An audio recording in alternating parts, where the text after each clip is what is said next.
blood.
Anyone ready for a new patch? Hey there summoners, my name is Crumbs and I'll be your host for our Pro Guides patch 13.2 preview. Whether you hate or love 13.1, it's inevitable that we're moving forward.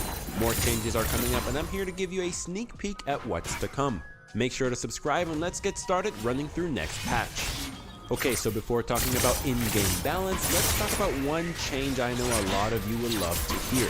Don't get too excited because this will be for normal queues first on patch 13.2. For experimentation purposes, early surrender votes will only require 4 votes rather than a unanimous 5. This change is being made due to the fact that comebacks from teams with a 4 out of 5 vote are quite rare. Riot will continue to monitor results and also feedback, so there might even be a chance we see this extended to ranked games in the future. It's a good first step though, and I'm certain that at least in normal games, we'll see the change stay. Here's to a future where we get to save some time after a rough start. Now, let's run through balance changes. First off, let's talk about system changes. We always start with them, but they definitely take the headline for patch 13.2. We have a lot of adjustments coming our way to marksman itemization, fighter itemization, and so much more. It's a long list, but you can expect changes to the following items: Archangel Staff, Black Cleaver, Blade of the Ruined King, Bloodthirster, Bramble Vest, Chempuck Chainsword, Chemtech Putrefier, Death Stance, Eclipse, and its Orin upgrade, Essence Reaver, Executioner's Calling, Gorge Drinker, Infinity Edge, Lord Dominic's Regards, Mob Malmortius, Morellonomicon, Mortal Reminder, Navori Quickblade, Oblivion Orb, Ravenous Hydra, and Thornmail. Like I said, it's a lot, and you'll definitely want to keep an eye out on our channel for a follow-up video soon, which will cover all of these changes in more detail. Ultimately, however, the biggest takeaways are that fighters are having some of their stats moved around, marksmen will have more versatility in their builds, and grievous wounds are set to receive some buffs across the board. Marksman adjustments are a huge target next patch, as we'll also see some minor changes to champion stats and abilities, which we'll go over in a bit. Aside from items, we also have a buff coming to Overheal and even to Chemtech Drake. First off, Overheal's base shield will now scale with level rather than a percentage of max HP. This is going to be a nerf in the early game, but a huge buff in the later stages. Alongside the various marksman adjustments, we're likely going to see some new builds surface next patch. Notably, I feel a combination of Bloodthirster and Overheal might become a lot more popular than before, opening up the viability of more defensive builds. Having the option to transition into such a build mid-game is a huge advantage as well. If you see that an enemy diver or assassin is getting fed, you can take a safer approach to the game by working towards a big overshield you can stay cozy in. On the other hand, buffs to Chemtech Drake are pretty straightforward. You'll gain more tenacity and healing and shielding power for each one slain, plus you'll get a little more value out of the Dragon Soul than before. This will help it keep up with the other dragons and make Chemtech Dragon games feel a little more exciting than before. With the system changes covered, let's move on to champion adjustments next.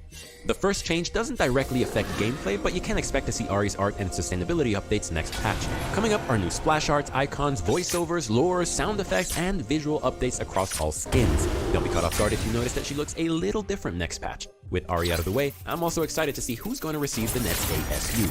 That covered, let's run through some buffs. This upcoming patch is going to see plenty of marksmen receive some small buffs to help them keep up given the current state of the game. In many cases, it's mana cost reduction or mana regen increases. The following marksmen will receive such changes: Ashe, Caitlyn, Ezreal, Jhin, Jinx, Kai'Sa, Lucian, Misfortune, Senna, Sivir, Twitch, and Xayah. These changes should help them cast their abilities more often, and those who receive buffs to mana growth might end up with slightly more AD than before if they build a mana mute. Aside from marksmen, we also have two other champions getting buffed. They are Annie and Zoe. Annie is set to receive a bunch of changes, while Zoe is going to receive a single simple change that might honestly make a gigantic difference. Annie's changes are pretty lengthy, but she's basically getting a bunch of adjustments and buffs to make her more functionable and usable at all levels of play. We'll go over more of those details in our upcoming changes video. Zoe, however, I'll let you know, is expected to have her E reduce her target's magic resistance while they're asleep. This will lead to a massive increase in burst damage from her Q or from another ally who uses an ability to wake up the afflicted enemy. This change alone is going to significantly increase Zoe's damage output, and I'm honestly scared to think about how strong she might become as a result of this. That covers our patch 13.2 preview. Thank you so much for watching. I hope you all enjoyed the video. Like always, feel free to join our Discord server using the link found in the description. You'll be the first to know about any future events or giveaways we post. Thanks for watching, everyone. Good luck in your games, and I'll see you all next time.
In years, while the side buffs have been... Hey guys, my name is Sean, and I'm taking care of today's video while Dan is away. Rise is finally back in playable solo for the first time in years, while the side buffs have been much more impactful than anticipated. We'll be covering all this and so much more as we bring you guys up to speed with everything new in the meta, 13.1. With the help of our challenger players and analyzing the most recent data, we strive to have the most timely and accurate updates to the solo queue tier list each and every patch. But before we get into it, be sure to check out SkillCapped if you truly want to get better at League of Legends. We're the only service that offers a money-back guarantee if you don't climb at least 5 divisions while actively using our service. Hello Summoners, welcome back to another Pro Guides video. My name is Nathan Ng, and I'm here with the 13.1 mid-patch update. We'll be going over updated tier lists for all 5 roles and follow up on some balance changes from the patch. But before we get to the tier list, I just wanted to take a minute to remind you that while meta videos and other content are a great way to pick up some quick tips, if you're super serious about improving, tune over to ProGuides.com. Our coaching staff is made up of top-level players, and they're available 24/7, so it's always a good time to stop by. And for just $7.99 a month, you can take your Pro Guides experience to the next level. Our premium sub gives you access to all of our courses and featured content, and we'll even throw in a 10% coaching discount. If you're ready to take your gameplay to the next level, trust me, it's worth every penny. Now, onto the tier list. First, we'll start with the top laners. Orin has suddenly spiked pretty hard this patch, so we're moving them up to the OP tier. Both Jack Show and Radiant Virtue are super strong on him right now, so think about which one is best depending on what your game needs. If you're a solo frontliner, Jack Show is definitely the better option. If you have some beefier teammates and you don't need a more selfish option to deal with your lane opponent, Radiant Virtue can be an extremely OP item to enable your allies in teamfights later. Olaf also gets moved up to the OP tier. Snowbally, Feast or Famine type champions are usually high risk, high reward, but Olaf has been doing so well consistently that the risk factor doesn't really seem to beat her at all. He's able to get early leads in almost all matchups, and once he has an inch, he's definitely able to take the mile. Yeah, an inch makes a difference, is what I keep telling myself. Anyway, Kled has been doing super well in the past few matches, so moving him up to the S tier. There are a lot of different variations to his build that people go for, but to get the most out of him, you should be going to clips in most games. It's by far his best item for trading 1v1. Most people opt for Gore Trigger to focus on 5v5ing, but if that's your goal, then that's still not his best item. Jack Show is actually way better. The resists and drain gives you way more beefiness than the heal from Gore Trigger does. At some point, we removed Rengar from the top lane tier list, but we're adding him back. He takes a lot of mastery to really understand how to trade with him well, but once you learn how to do it correctly, he's a very versatile champion, able to beat almost anybody in lane. The buffs brought of Aegis, Seraphs, and Grace were enough to make Ryze a solid B tier pick. You definitely do not want to blind pick him, as a lot of top laners will just run over you, but if you get a good lane and your team needs an AP carry over a tank, he could be a great option. Set has fallen off a bit in the top lane, so we're dropping him down to the D tier. He does have a few good matchups, but even in those, his usefulness out of lane just doesn't seem that great right now. Tahm Kench is pretty much in the same boat as Set. We're moving him down to the B tier. He can be a really good counter to a selected champion, but outside of shutting those picks down, other tanks like Ornn or Maokai feel much stronger right now. You underestimated how badly the nerfs would hurt Luna this patch, well, at least in the middle and upper ranks. In the lower ranks, he's actually still doing decently, but in prime higher, he's pretty awful. We'll be moving him down to the C tier. Maybe it's just a lowish amount of games to go off of, but Baldur is doing really bad so far this season. We'll be moving him down to the D tier, but consider this a bit tentative. If it does turn out to be a bad sample size, we'll bump him up later. Yasuo also gets dropped down to the D tier, and this one I'm a bit more sure of.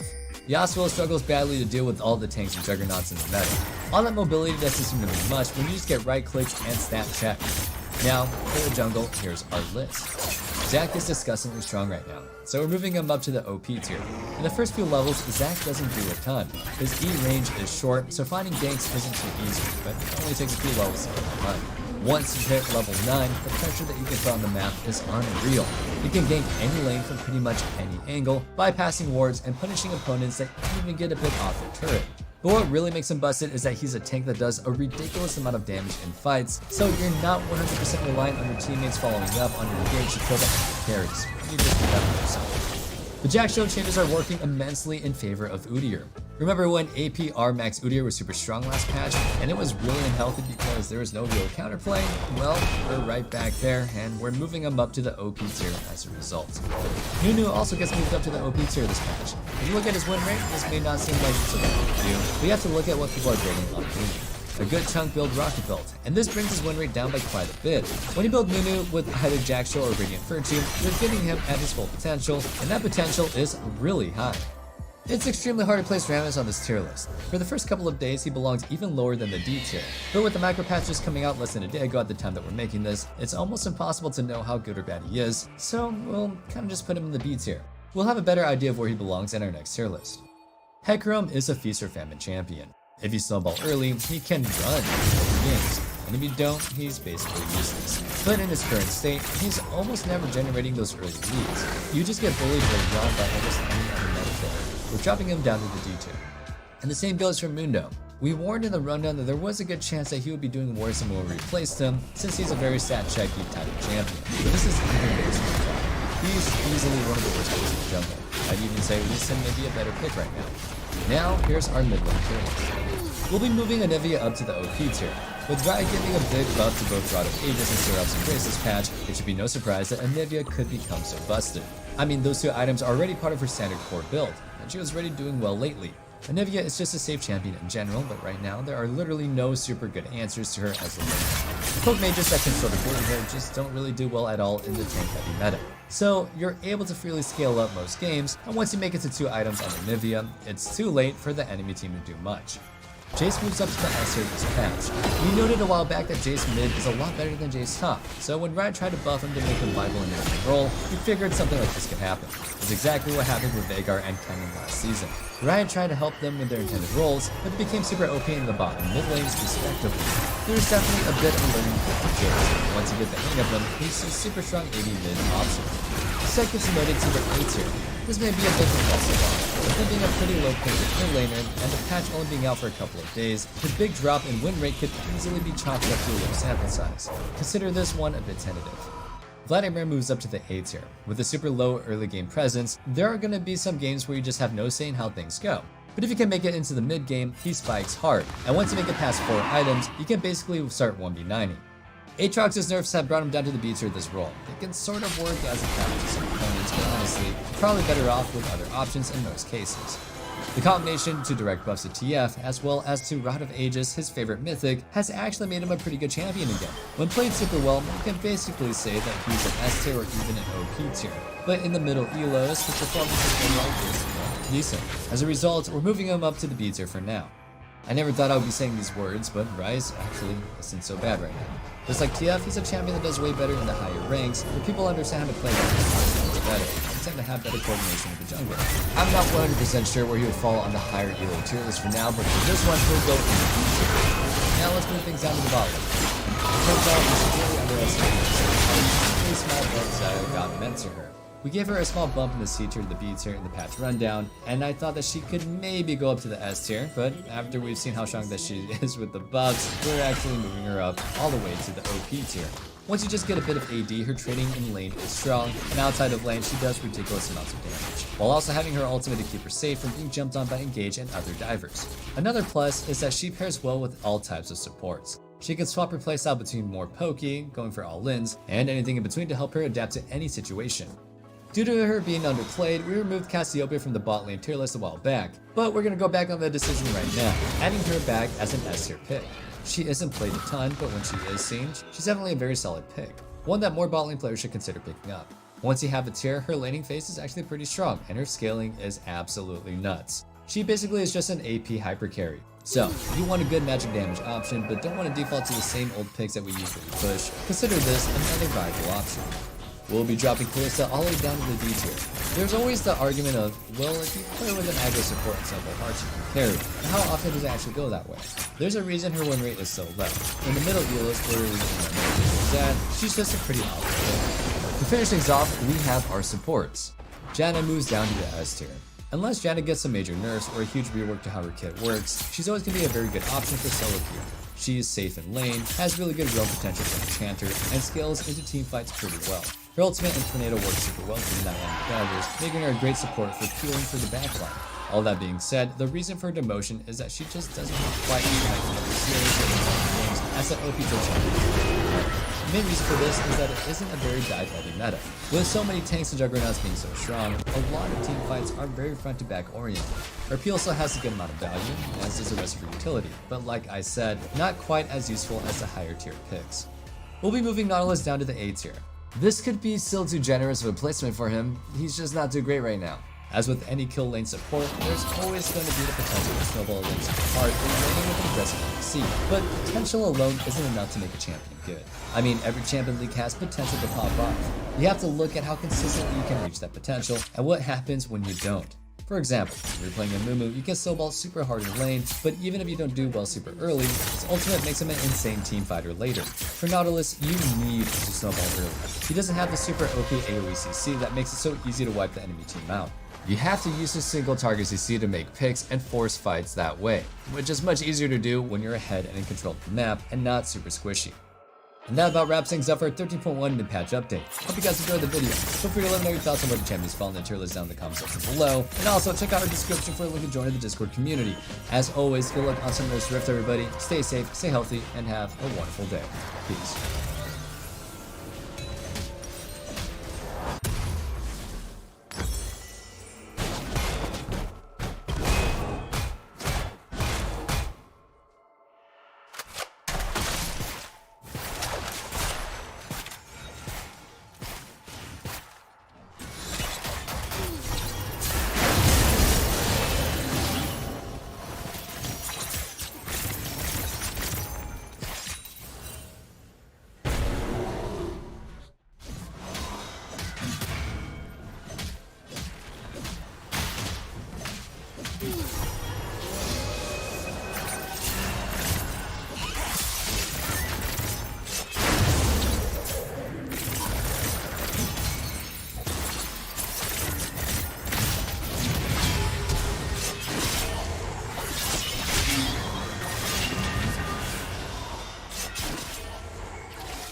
Your turret has been destroyed. An ally has been slain.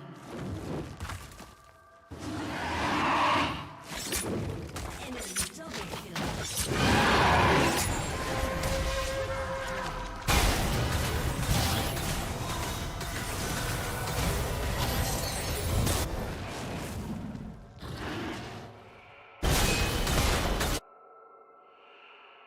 Your turret has been destroyed.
My Hero Academia Season 6, S tier.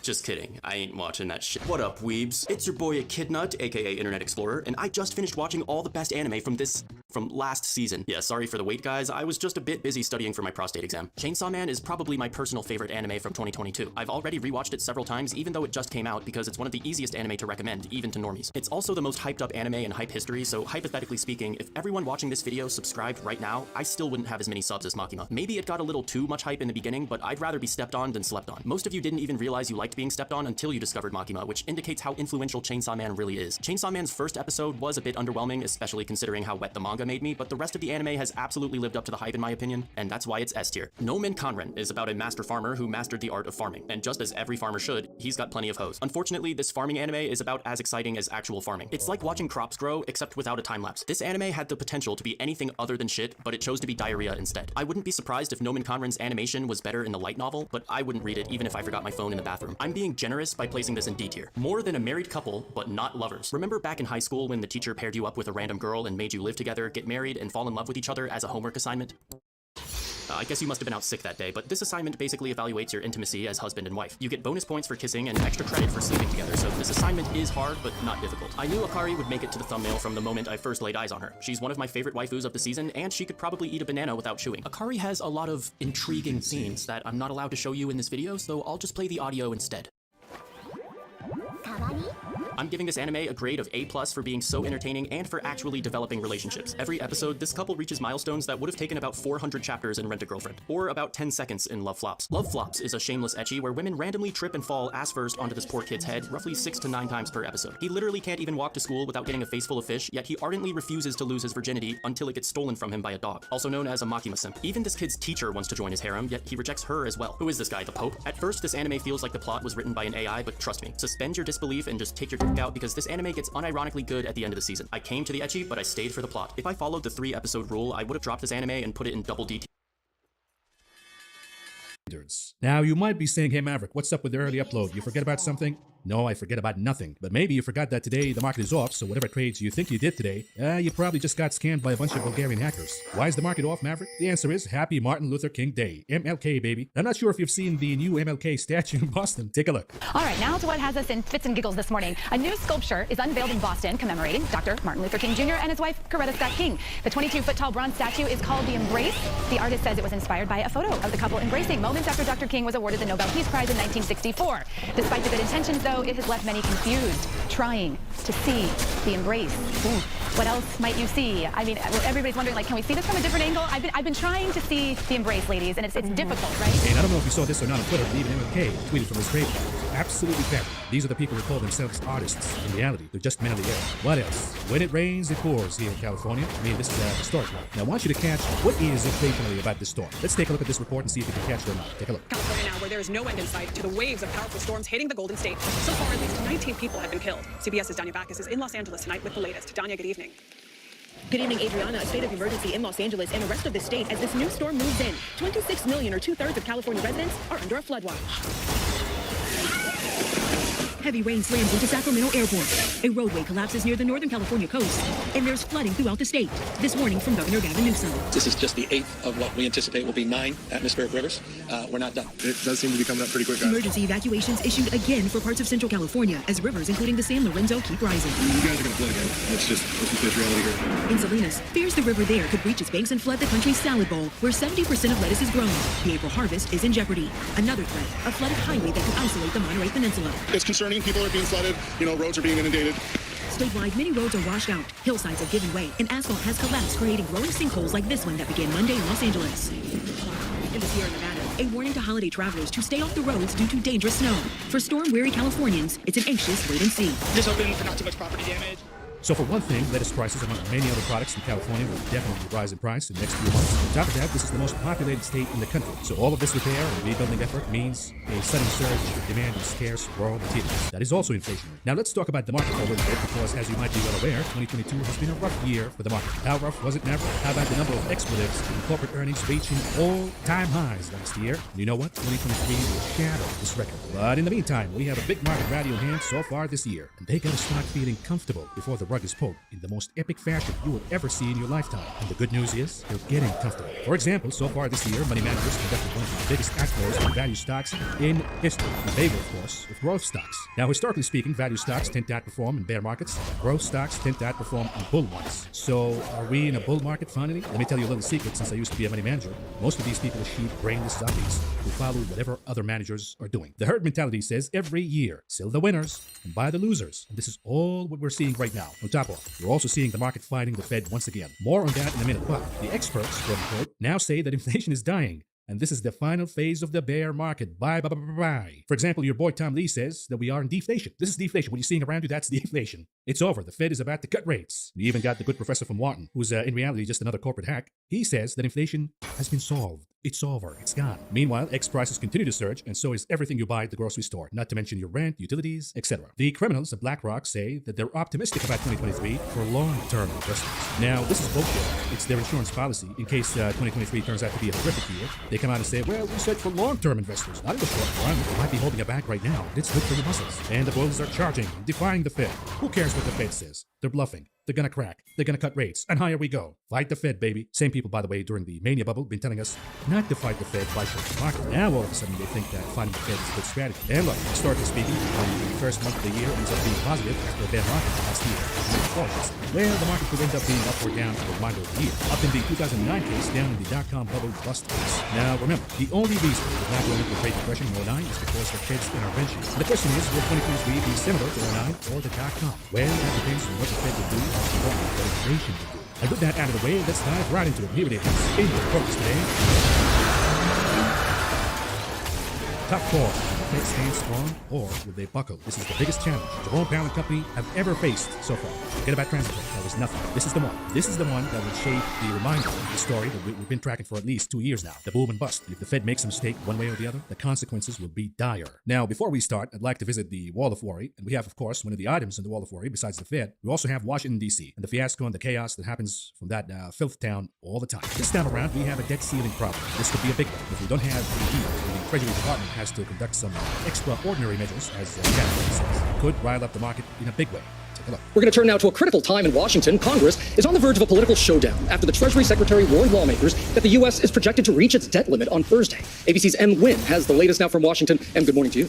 Good morning, Gio. Treasury Secretary Janet Yellen is urging Congress to quickly pass legislation to either raise the federal debt limit or temporarily suspend it. And that deadline is January 19th. That's Thursday. And Yellen says before the government will have to resort to, quote, extraordinary measures to avoid defaulting on the nation's more than $30 trillion borrowing capacity. Failure to address the debt ceiling, she says, would cause irreparable harm to the U.S. economy. Some analysts suggesting a default could crash financial markets and potentially lead to a credit downgrade. And if the issue drags on, it could lead to a partial government shutdown. Raising the limit does not mean more spending, but rather just allows the government to finance existing obligations, including tax refunds, Social Security, and Medicare payments. Debate over the issue will almost certainly trigger a major political showdown in the House between Republicans, who now have control, and Democratic lawmakers. House Republicans have pushed back, expressing interest in using these negotiations to cut spending. And the debt ceiling was raised 3 times under the Trump administration without issue when Democrats held the majority. And now Democratic leaders say there's no reason Republicans can't do the same. Gio. Now, transitory Yellen says that the U.S. will hit a debt ceiling Thursday and analysts warn of significant market pain in that while Congress deals with the limit. Here's the problem. Remember all the fiasco with McCarthy and the Republicans? Because every time we have this debt ceiling problem, they make a little bit of drama and then they come together and they raise the debt ceiling because they're all corrupt and they're all beholden to corporations. But this time around, it could be consequential. You got all of these Republicans that took over the House, but specifically McCarthy, who made all of these promises. It's going to lead to the conservative way. No more spending. Now he has to face the choice. The country will go into default, or he has to agree to raise the debt ceiling high. Now, which one do you think he's going to go with? I think the answer is obvious, but in the meantime, it could be a fight, it could be a negotiation process. With that comes a lot of uncertainty. The stock market doesn't like uncertainty. The other item coming from Washington, D.C. that we have to worry about, at least maybe keep it in mind, is what's going on with Joey B. All of a sudden, they have these classified documents they found in Joey B's garage along with the Corvette. First of all, Joey B driving Corvette, avoid. That could be a disaster. This sounds a little fishy. Why now? Why all of a sudden now? You're hearing about some classified documents in Joey B's garage. Look, it is absolutely hilarious to watch the video how they're twisting themselves into the threats to justify this. But my tinfoil hat says this could be the beginning of the process of giving Joey B the picks. By who, you might ask? By they. Who's they, you might ask? I think you know the answer. For now, I don't think this is a problem for the market, but if it becomes chaotic, if it becomes a problem, and all of a sudden we have Joey B allies, I doubt it, but if we have some, and they stand against whatever the plan is to replace him, that could be a big problem for the market. So this is what we're watching for now. We're keeping an eye on that. Now, another item in the Wall of Worry is the Fed and their tightening campaign, and what the impacts of this campaign are in the economy. We have a little hint for now. All eyes are now going to be on earnings, but we got a little hint this week. From Banks, the headline from the Journal reads, Enemy killing spree. Attention gamers. Don't quote me on this, but I assume when Riot came up with the idea to rework Ravenous Hydra, the big boss in charge was like, let's just put one of the useless interns on it because all the good employees need to work in the skins department, or on buffing Luxmore. But the thing is, this intern never played League before, but he really wanted to meet CEO Nozek, so he crafted a flawless plan in his head. He would just look at all the other items and copy stuff from random ones. Attack damage and ability haste seemed pretty standard, he thought, but then the idea of Omnivamp just sounds better than Lifesteal because Lifesteal would be favorable for ADC players, and he knows his co-workers love screwing over that role. Plus this way random AP champs like Katarina and Akali will have a 75th option of items that are broken on them. Cleave is a nice touch, everyone likes a little sound wave ejaculating out of your auto attacks, he thought, but then it needed something unique if it was gonna help him stand out. Let's copy the Mage Eyes stacking mechanic, he thought, because this game isn't already snowball-y enough, but let's make it stack with minion kills as well, because you can't spell solo queue without depression or something, and voila. The 6065th way to make the game slightly less fun skipped through the play test and was bum rushed into live to stir up some juicy drama as the most overtuned item in the game, so today I figured I would build it on this counting Dracula to show off its power, and then I would cover one of the many champs who have been rushing it to illustrate just why it's a problem in the current state of League of Legends. Quick update on my banging internet GF, she goes by War Monica War Maiden, and yes, this is how she dresses around the house. Some of you may be saying, hey, isn't she just a character in Raid Shadow Legends, the leading mobile MMORPG on the market? And to that I say no, because me and this Maiden of War are metaverse exclusive. She fights off spiders for me, and despite these things recommending you bring a group, I find the one-on-one time more intimate, and let's just say doing it this way knocks her dead every time. There are 600 other champs like this, so anyone can find their own War Maiden, and the game, unlike League, is always fresh and welcoming to new players. Like right now there's a Champions Elect event where all new players can copy their player ID and paste it on this site, where they can vote on their favorite champ between January 16th and February 10th, with opportunities to win dank in-game and real-life prizes like epic and legendary champs, or even Amazon gift cards up to $1,000. Winners will be drawn in a dank war on repeat in the first game, and unfortunately this fat-ass Hello, and welcome back to Roughness League. Okay, let's see. I don't have any comments. Oh! They've all become recruits. Yay!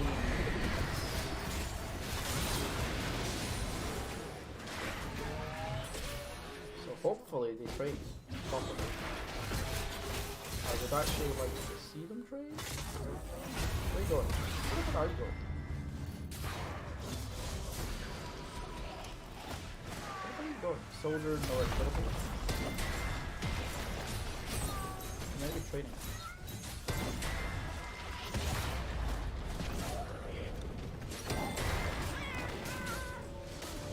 I think trading here?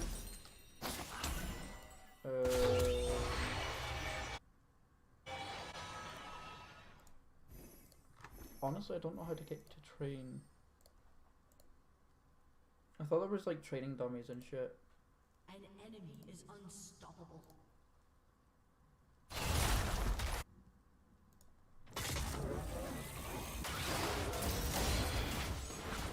No.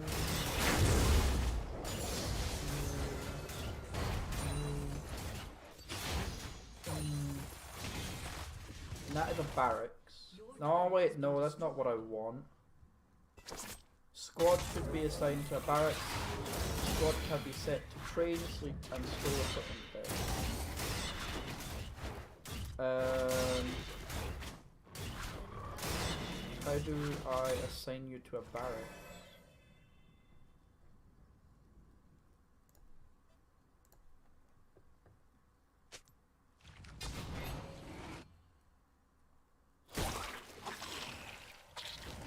Is that something that I can do? Sleep barracks at will. Minimum number of...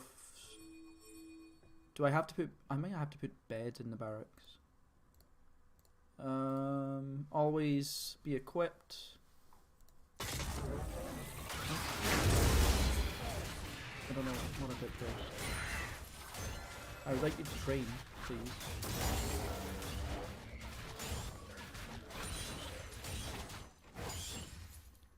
Assign a training order. Yeah, train. At least 10. Assigning. The squad must be assigned to a barracks zone.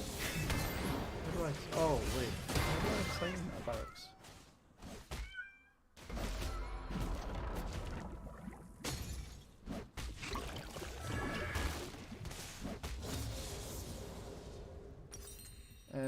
How do I assign a barracks?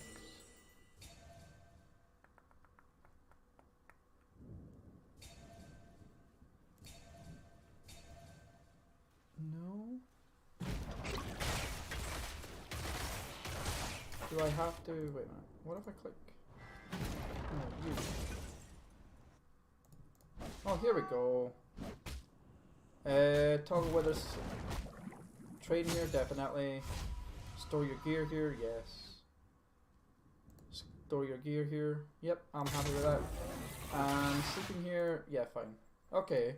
Now they should train in here. There we go. Oh my god, it fucking lasts. Now they'll start training.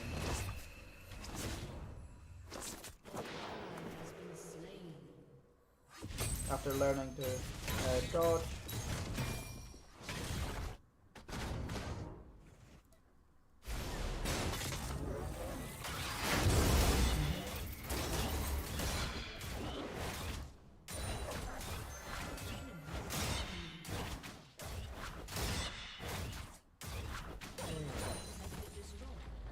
Tells you what they're doing after learning about dodging. Skills. The skills will start getting better. But what I want to do. Satisfied after learning to strike. Angry, dwelling upon getting into an argument. Frustrated after getting unable to play. Because they're not able to pray and shit, they're getting upset. Your inhibitor has been destroyed. Okay.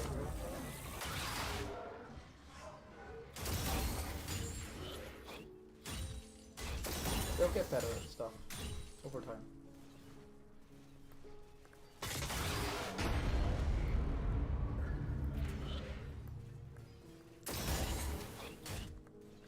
Where the fuck? Oh, is that all of my guys who?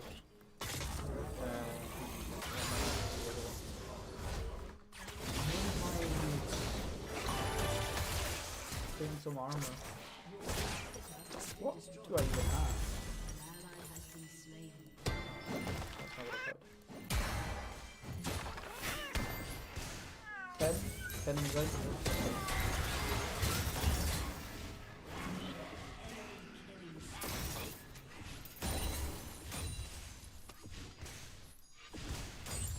That he wouldn't be great, so...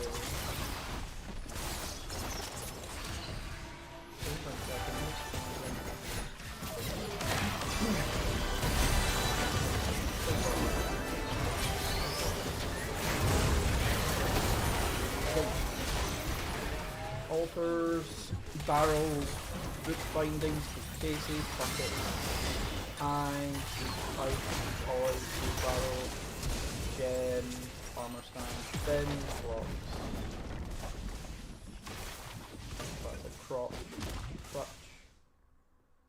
Ah, makes sense. Zinc coins, ooh. And then the other one is... For fuck's sake, stop it! Okay. Had a man type, not what I want. Barrel, okay.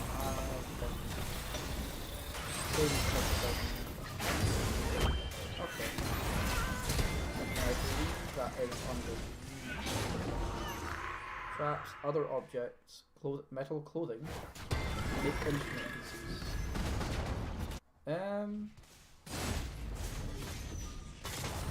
Keyboard. Make some drums. Make some fangs. Make a wind chest. Zinc. I think I'll do some zinc.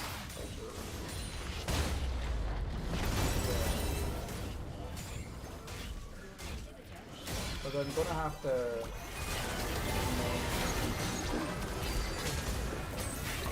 Put a few sauce. If you go get a sauce, have dogs.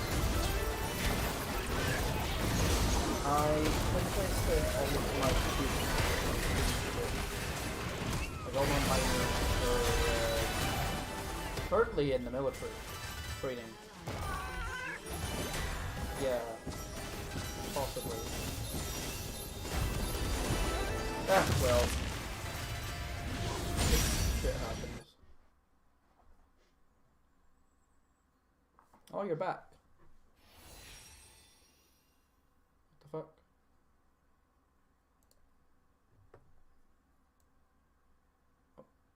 What? Okay. I might need a stockpile for booze.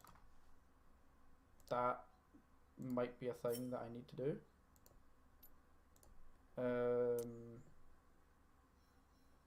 Food.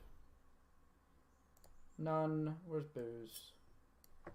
Where is booze? Booze.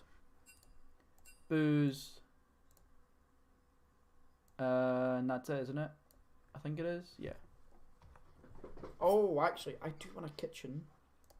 I do want a kitchen. Let's build a kitchen, please. Because I will want to do stuff there. Make cheese, milk an animal, process plants. Since I have so much shit here, I can start actually making decent stuff. Like I've got loads of prickleberries and lots of other stuff.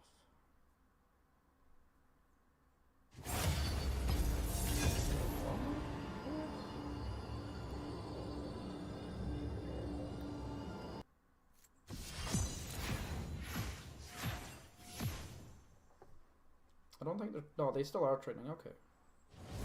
I wasn't sure.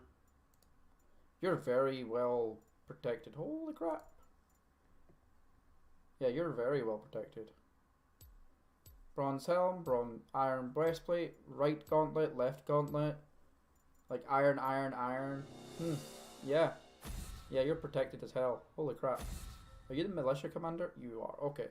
See, that makes sense. Worried considering a scarcity of cages and chains? What?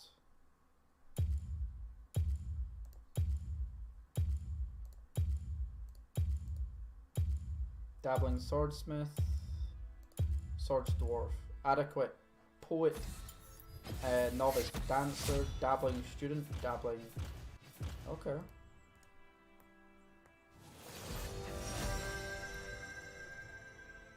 Dabbling. I'm just waiting now for my dwarves to finish with their thingy bob, their barracks.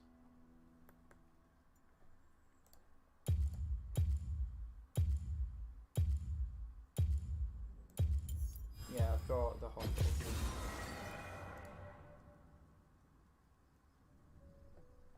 Click to assign them? Oh, there's a bedroom. No, I don't want... No. I don't really care about the bedroom thing.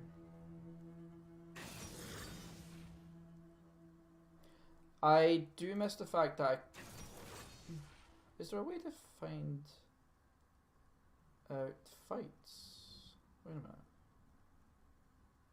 It doesn't look like it. Interesting. Individual combat drilling, individual combat drilling. They are much happier now that we're fighting. Yeah, holy crap. We should all be as one. Why all the struggling? Unmet need fight. Unmet need be extravagant. Eat good meal. Acquire object. Excitement. Be creative. Dabbling. She felt sympathy, remembering bringing somebody to rest in bed. Oh, there we go. They're all done. Okay. Wait. Tired?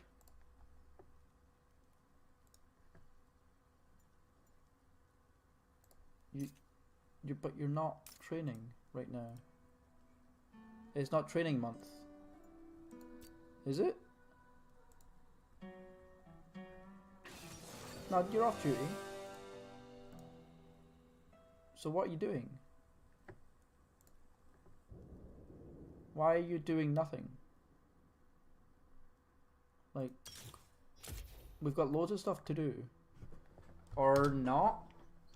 Really? I've got mining to do.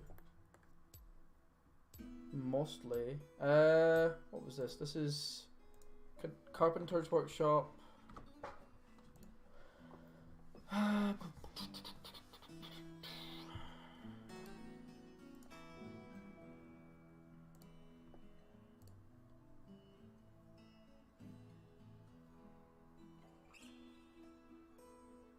want to have at least one of it. Boyer, there we go. I want to have like one of all workshops for now. I've got an ashery, I've got a carpenter's, I've got a crafts workshop, I've got a jeweler's, I've got a magma forge, don't have a mechanism, a mechanic thing. I'll get that.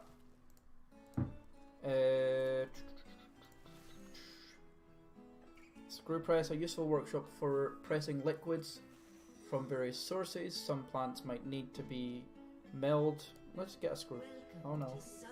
That's just a small thing. A siege.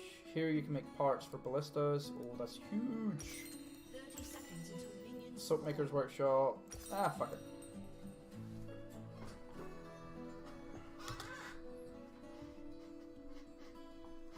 What is mechanics work? I could just... Like, what do you use? Rock.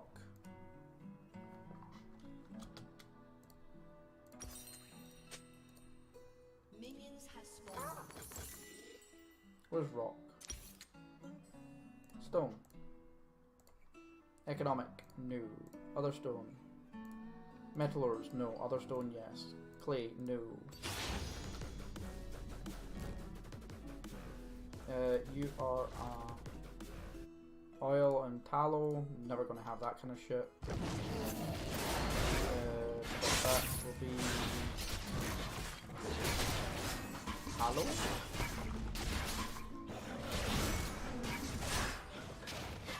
Why do I have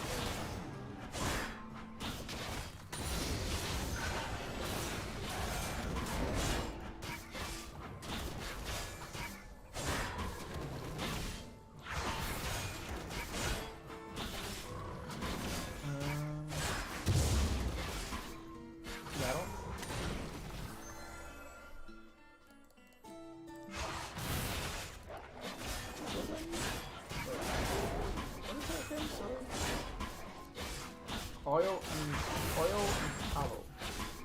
I don't know. I guess I could do soap. No, I know soap is here somewhere.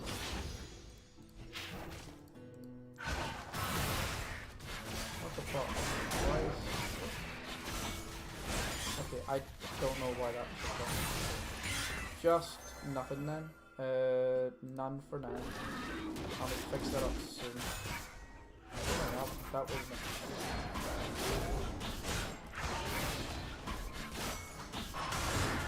No, that's not many. Oh, no. Yeah, none. For now. This was a bowyer's workshop, which does mean an enemy has been slain.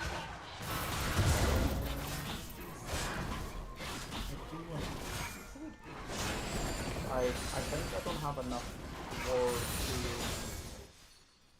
wood. I have, wait, yeah, I have one person with wood cutting. Okay, that's not good.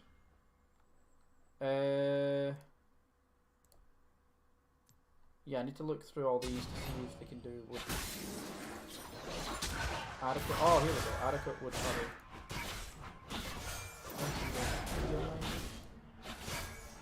These three people are good at mining. These two are good at wood cutting. Let's get someone else who's cutting, like, you are fine. Hunters, novice ambusher, I guess you'll be one. Planters, whatever, everybody can do it. Only one person can miss. Everybody does that, everybody does that. Everybody does all these just now. Yeah.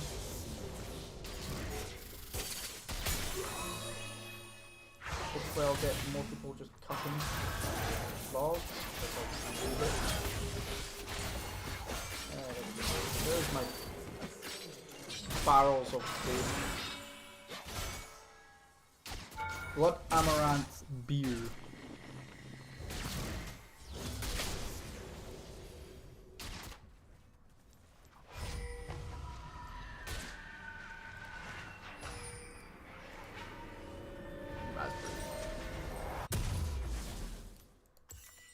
Wait, shouldn't I be able to... Why is it... kind of annoying. I guess I could just hover over it and see stuff. A wine barrel.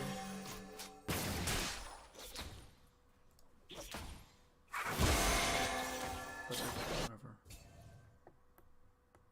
Duty? What the fuck? Why? So what are you doing? Why did you leave a crown there? Why are you doing nothing? Also, like, we've got loads of stuff to do in here, or not? Really? I've got mining to do.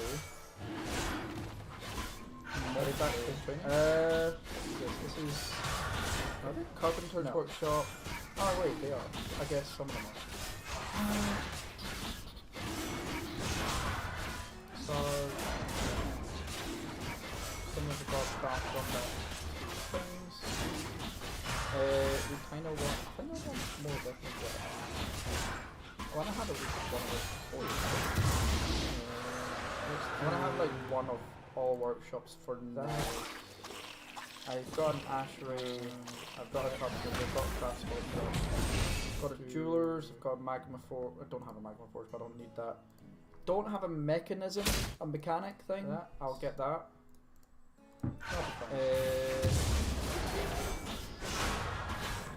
Screw press, a useful workshop for pressing liquids. Hopefully that is some plants that need to be storing build. I don't want weapons just stored willy-nilly everywhere. How are we looking for Europe? Starting to get doors.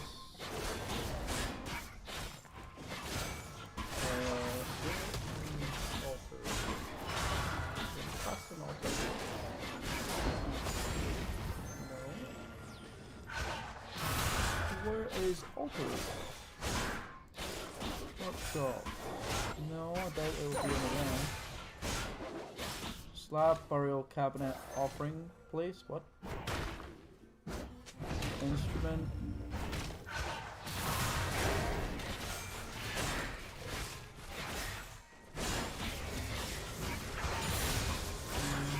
Offering place.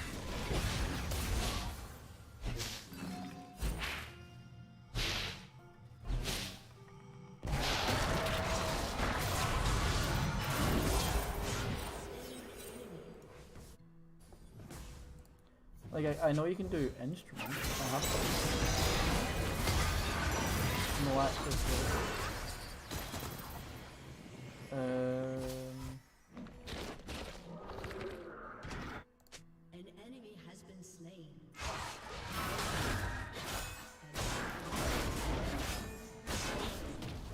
No.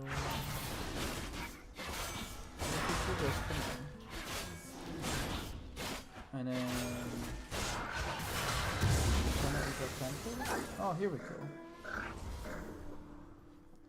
This tells me who worships what. 4 worshippers of the insightful oracle of thingy-mabobs. Okay. I guess I need an altar.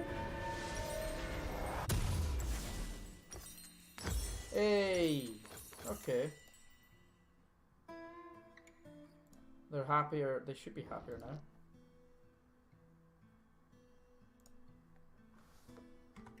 And we have a kitchen now. Yay! Okay. So now I want to look at work orders, and we want to make meals. Let's make easy meals. They can be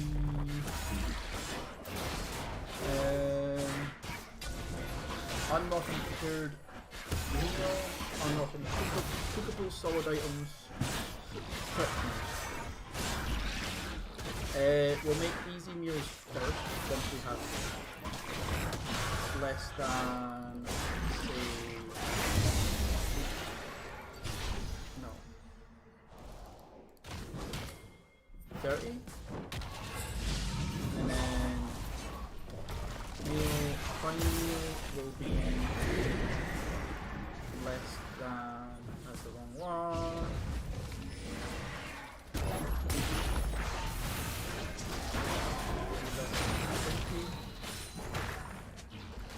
And then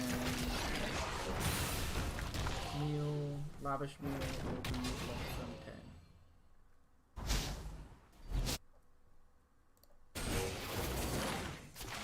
That should be fine.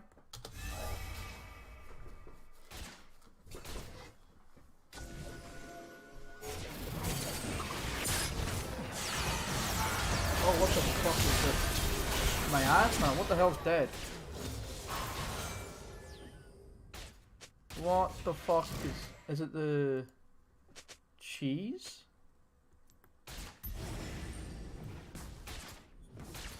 What the fuck happened? Rotten muscle. Can someone like fix that please?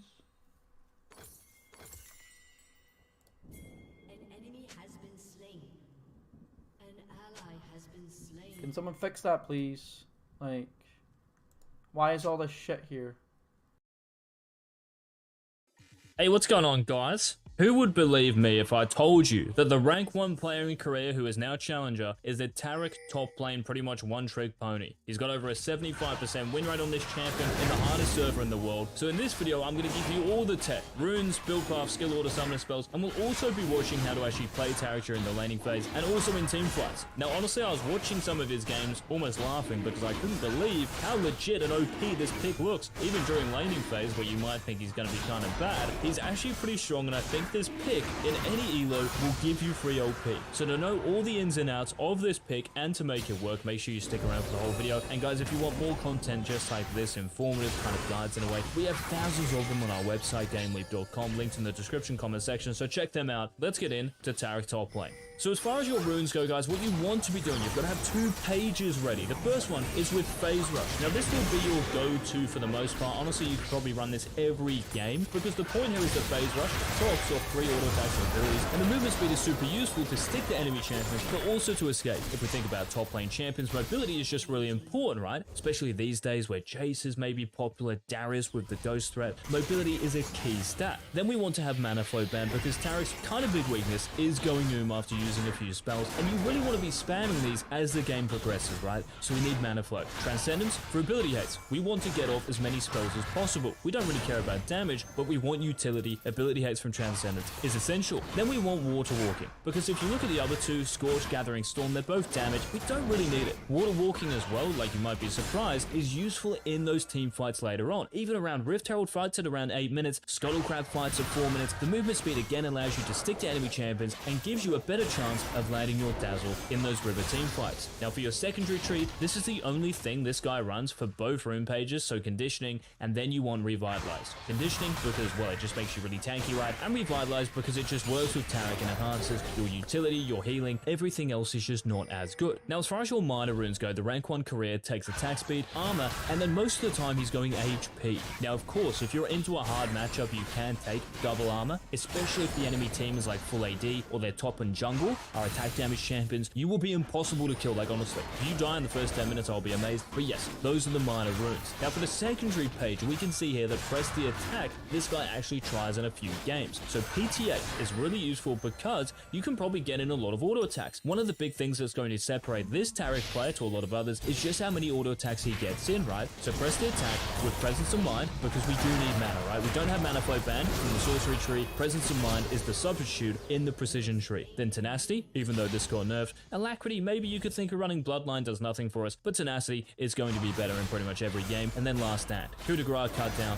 don't worry about that. Last Stand is the superior rune, and you can see the rest of the rune page is exactly the same, apart from, yes, running double armor. You might even want to run magic resist here if they have a lot of magic damage, but remember, Taric is so good for attack damage teams because pretty much like all of your abilities scale off the bonus armor you get, so keep that in mind when you pick him as well. But those were the two rune pages. Now, as far as build path goes in items, what are we going to be building here? Every game, start with a Corrupting Potion. This is important. Lane sustain, mana, just gives you resources right in terms of HP and the booster. Then we want to be getting a Chain Vest most of the time, then building this into Frostfire Gauntlet. Frostfire on Taric is just, well, it just looks, you'll see this very soon, so busted because enemy champions, especially if you land your Dazzle, they are not escaping. I don't care if they have QSS, their support as a Mikhail's, they have Flash on top of this, don't care, you will stick to them for the entire fight. Then we want Lucidity Boots or Mercury Treads, so he doesn't go Steel Caps, this dude, because again, you're gonna have so much armor innately. So you actually don't have to like waste gold in a way by going Steel Caps. Lucidity Boots, again for the haste, you are a utility based champion, or Mercury Treads because the enemy team has a lot of CC. You can't really do your job as Taric if you are locked down.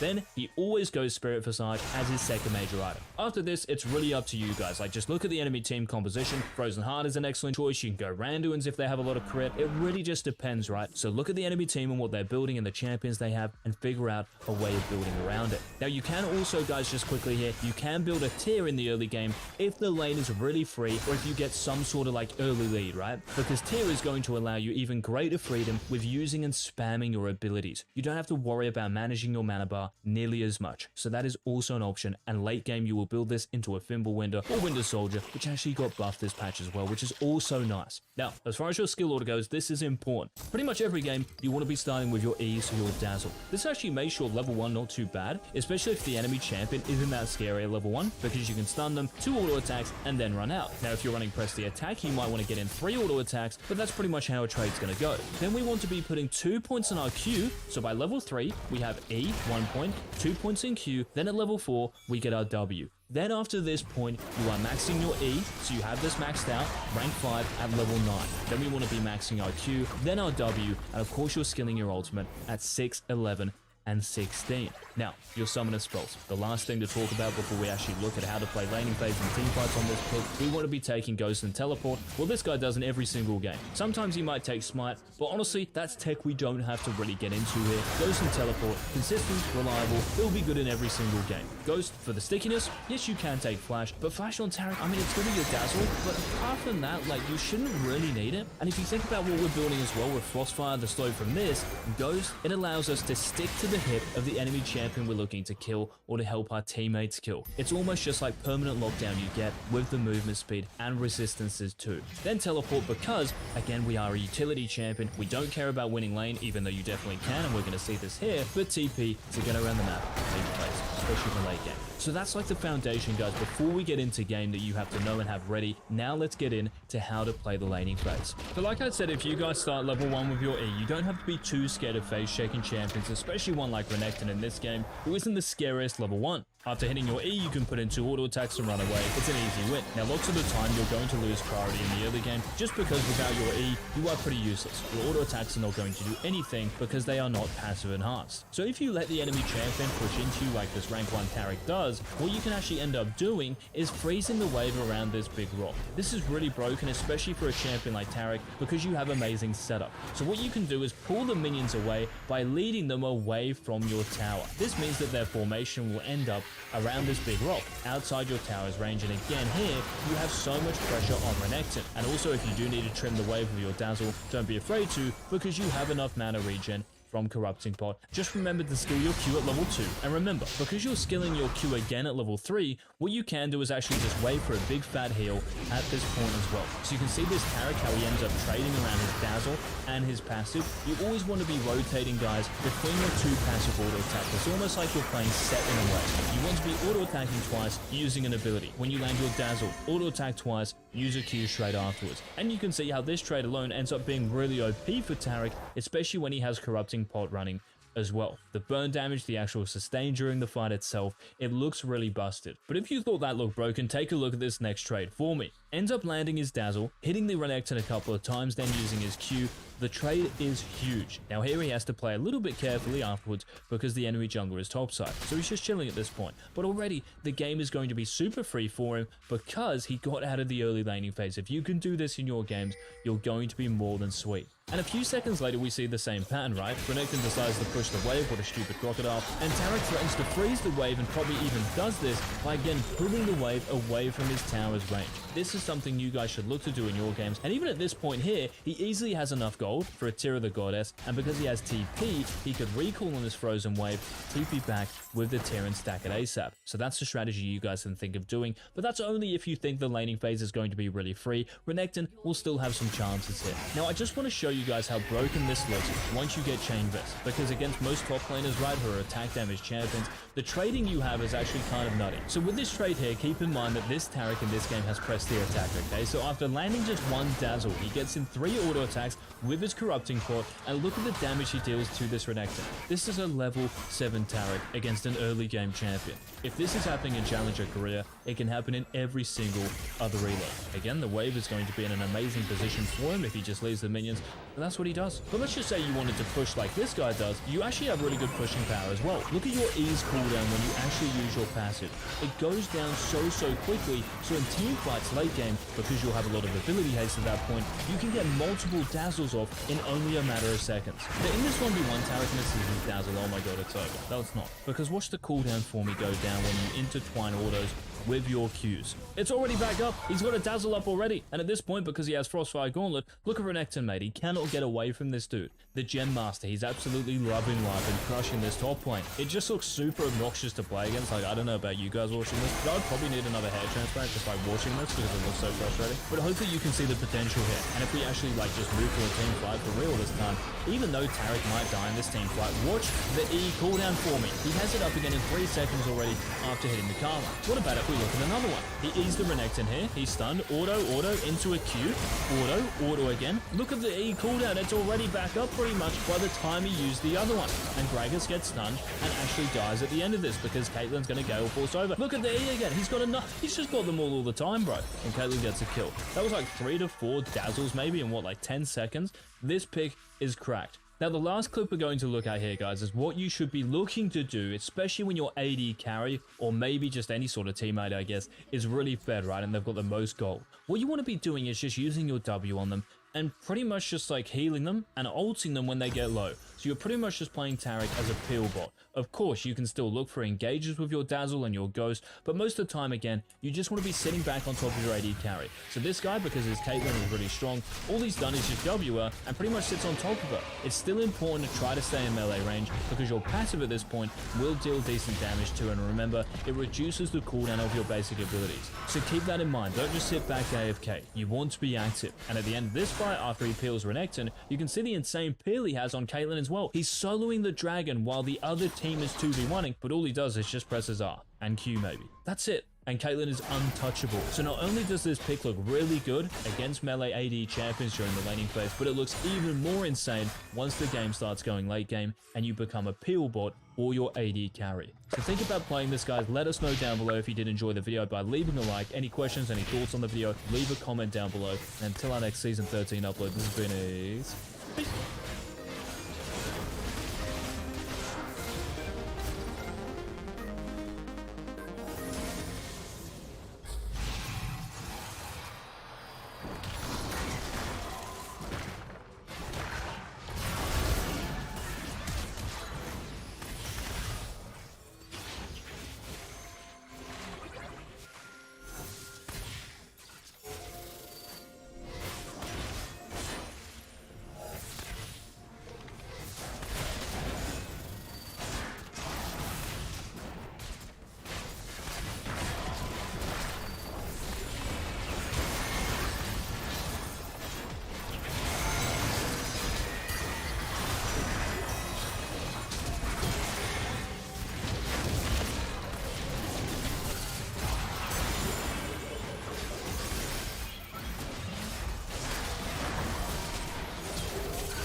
Listen, man, Ray doesn't play listening. League of Legends, right?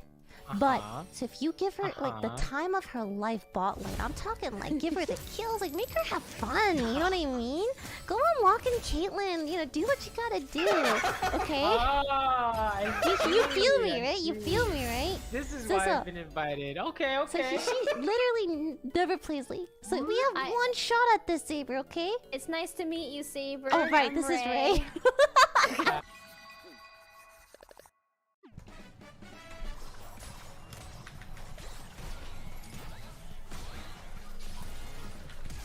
Are you fucking serious?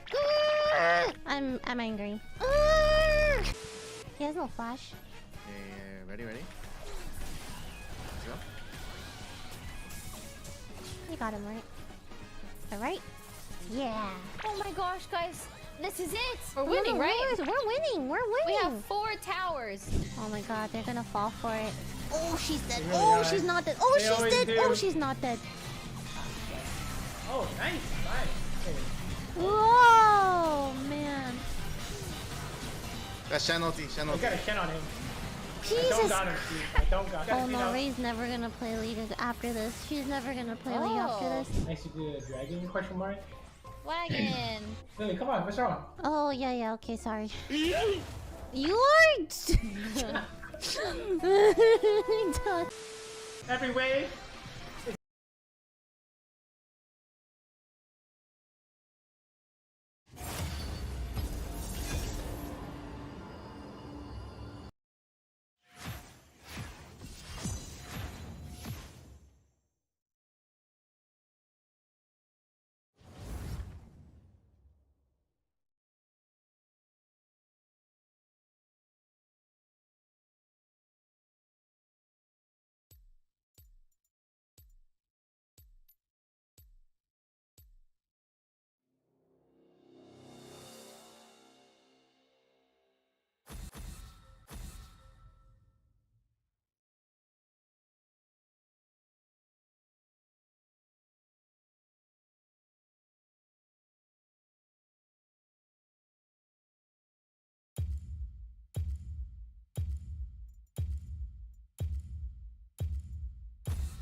deserve to lose, you fucking NPC. Your name is NPC Rion for a reason. Go to my Patreon right now. You have sorcery instead of domination, and you fucking RC second, and then you live steal. Let me see this guy's OPGG. This guy better be fucking diamond last season. Grandmaster 711 LP last season. You're going Gathering Storm in season 13 when games last like 20 minutes. Jesus, even Grandmaster players are completely clueless.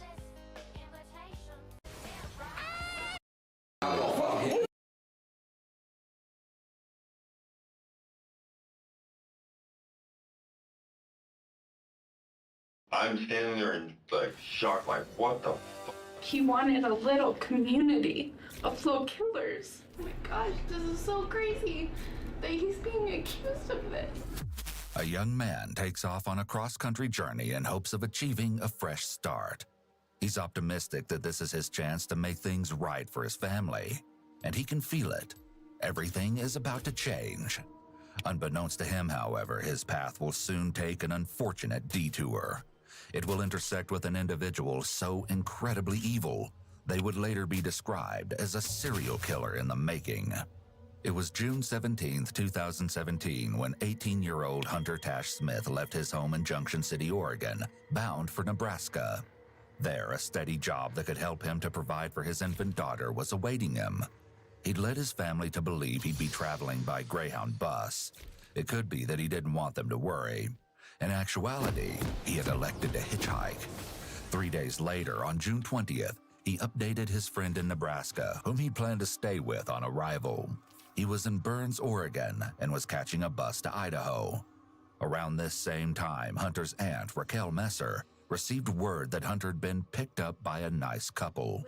Apparently, they were so kind that they allowed him to stay the night in their home, giving him a chance to clean up and get a comfortable night's rest.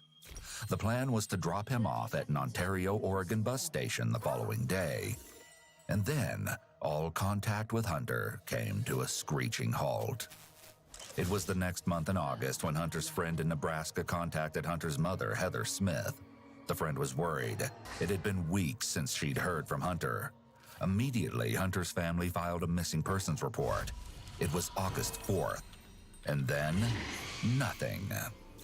4 agonizing months passed since his family had last seen him, and still no word from Hunter. On October 21st, a development came, but it was the worst kind of news. Human remains were found by hunters in an area of the Bruno Desert in Idaho, Oregon's neighboring state to the east. The cause of death appeared to have been anything but natural, and based on the estimated age of the deceased, Idaho State Police believed that the remains could potentially be those of the missing young man. DNA from Hunter's mother was compared against that of the unidentified body, and the confirmation soon came. Sadly, the remains were those of Hunter. With the terrible news, the family's worst nightmare became reality, and all hope that he'd someday return was lost. The situation was beyond comprehension.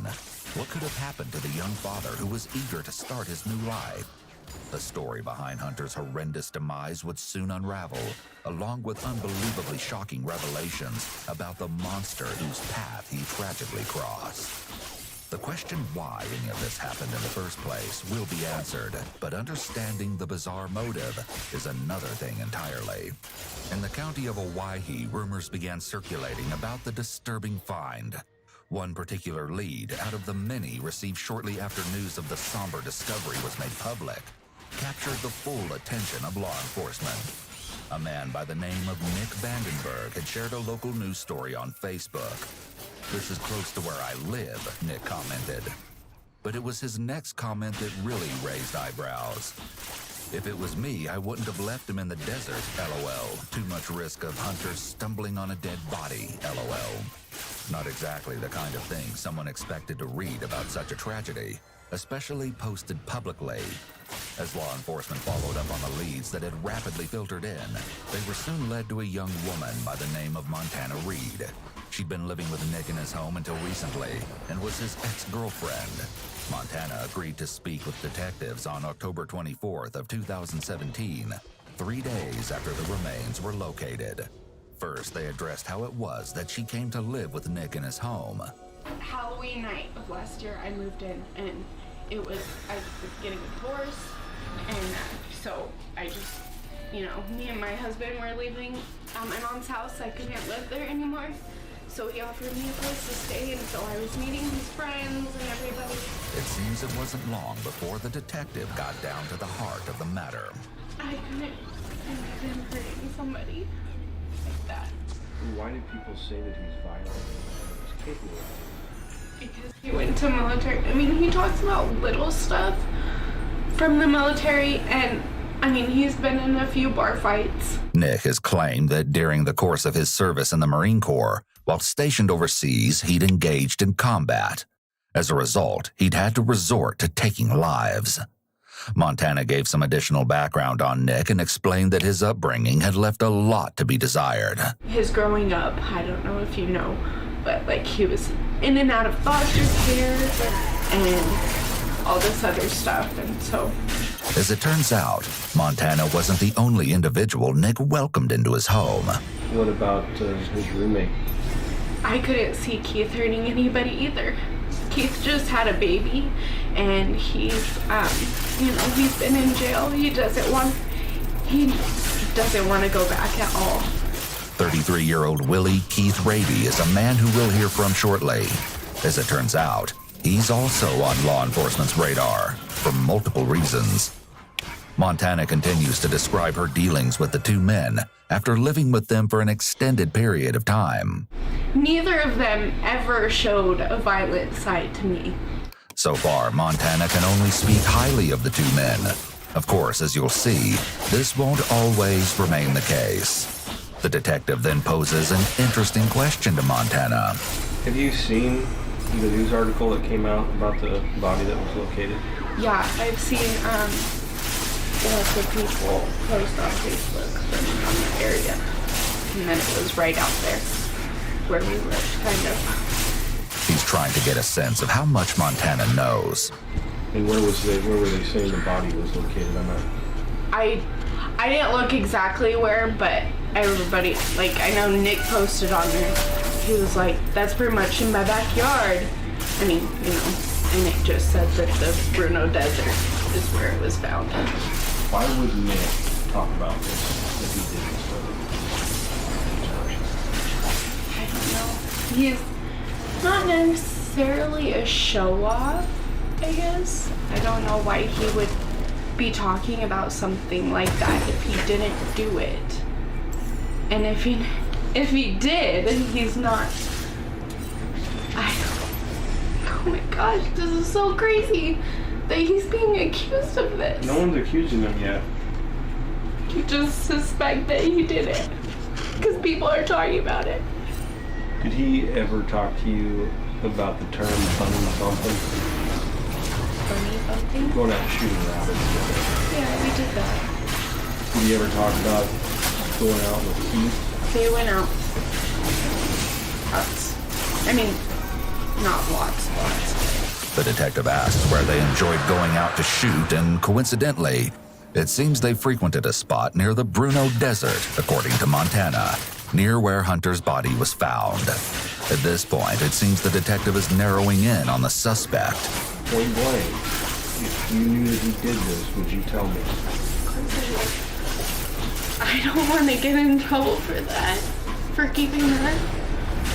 I don't know if Nick did this or not. There are things that point to possibly he did, which means he's a bad person. Or he could not be. So again, I'm trying to reiterate, stay away from the guy, okay? Don't talk to him about this. Don't talk to anybody about this. Something happened, whether he had something to do with it or not, I don't know, but he has told people in the past. That's crazy, oh my gosh. Montana continues to express her shock that Nick's name has come up in relation to Hunter's death. The detective concludes the conversation, and Montana may think this marks the end of her involvement in the matter. However, the following day, the detective and Montana meet again, and as you'll see, she didn't heed his advice. I talked to him talking about this stuff, and then that's why I called you. So you talked to Nick after you talked to me? Yeah, I told him, because he messaged me, so I tried to, keep it short. While it is possible that Montana is innocent and is simply trying to look out for her friend, going straight to Nick could also suggest that she's involved and wants to ensure their stories line up. If the detective wasn't suspicious of Montana before, he likely is now. I don't know if I'm allowed to ask this, but I'm guessing since you're talking about the gun, the person that was found was shot. Am I allowed to ask? We can't comment on what we have, but that's a possibility. Let's focus in on what you... Okay. Interestingly, stating that they can't comment isn't actually true. There's usually no rule that would prevent the police from providing details to a potential witness. However, officers will often be strategic about the details they do divulge. Many times, police will want to wait to hear a witness's version of events. This serves two purposes. First, it ensures that the witness's statements aren't influenced by the detectives. Second, if the witness provides statements that the officers already know to be false, then they can use these contradictions in the interrogations. As it seems they aren't making much progress, the detective begins to lay it on thicker. I'm glad you called me last night, but I still find it strange that you would even care to even stop and talk to Nick after I've disclosed to you that he is suspected in killing somebody. I can't tell you what we know, but I know you would have been living at a house when this happened. And I don't know how you wouldn't know at least something. Something happened in that time frame between, say, around the 4th of July and the month leading up to everybody moving out of that house. Of course, Montana can explain it all away, as she's been doing so far. Kenneth was on the run. We told him that he needed to go serve his time. Everybody did. But he didn't want to. So I know that Nick pretty much, I don't know if he told him, but I know that Nick didn't want him at the house if he was going to be on the run. I moved out because we were having some issues and with our relationship. One night we got in an argument and I just had it, so I moved out the very next day. As of now, the detective is curious how Montana and Nick's conversation began the previous day. Apparently, they've been texting each other frequently. Unfortunately, Montana is unable to show the messages to the detective. Apparently, she routinely deletes all of her messages. These having been erased alone wouldn't make Montana guilty of anything. However, if combined with other evidence, the prosecution could use this to show something called consciousness of guilt. This is evidence that shows that a particular criminal defendant knew that they had done something wrong and were conscious of their own involvement. For example, destroying evidence of a crime. A common misconception is that once you delete something from a phone or computer, then that file or message is permanently deleted. However, this is not the case. Until the underlying data is actually written over, it can still be recovered. As Montana has continued to stick to her story, that she can't believe Nick could be involved in such a terrible crime and that she has no information to share, the detective kicks things up a notch.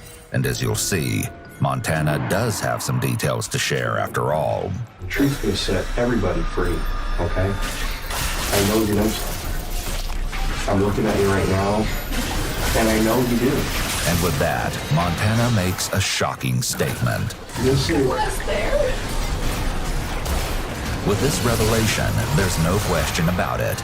Montana has been lying. I don't want him to be in trouble. I don't want him to go to jail.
Y'all think I'm gonna miss the opportunity to jump on some Tailwind drama?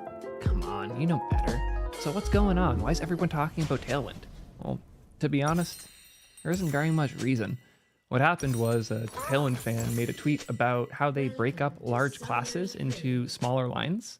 I don't like the pattern they used, and it seems like a lot of other people didn't either. For those who don't know, I'm a pretty big Tailwind fan, but I did not start that way. I was staunchly anti-Tailwind when I first saw it. It looked like all the worst parts of Bootstrap and way more work on top of it. Why would I ever want that instead of just CSS?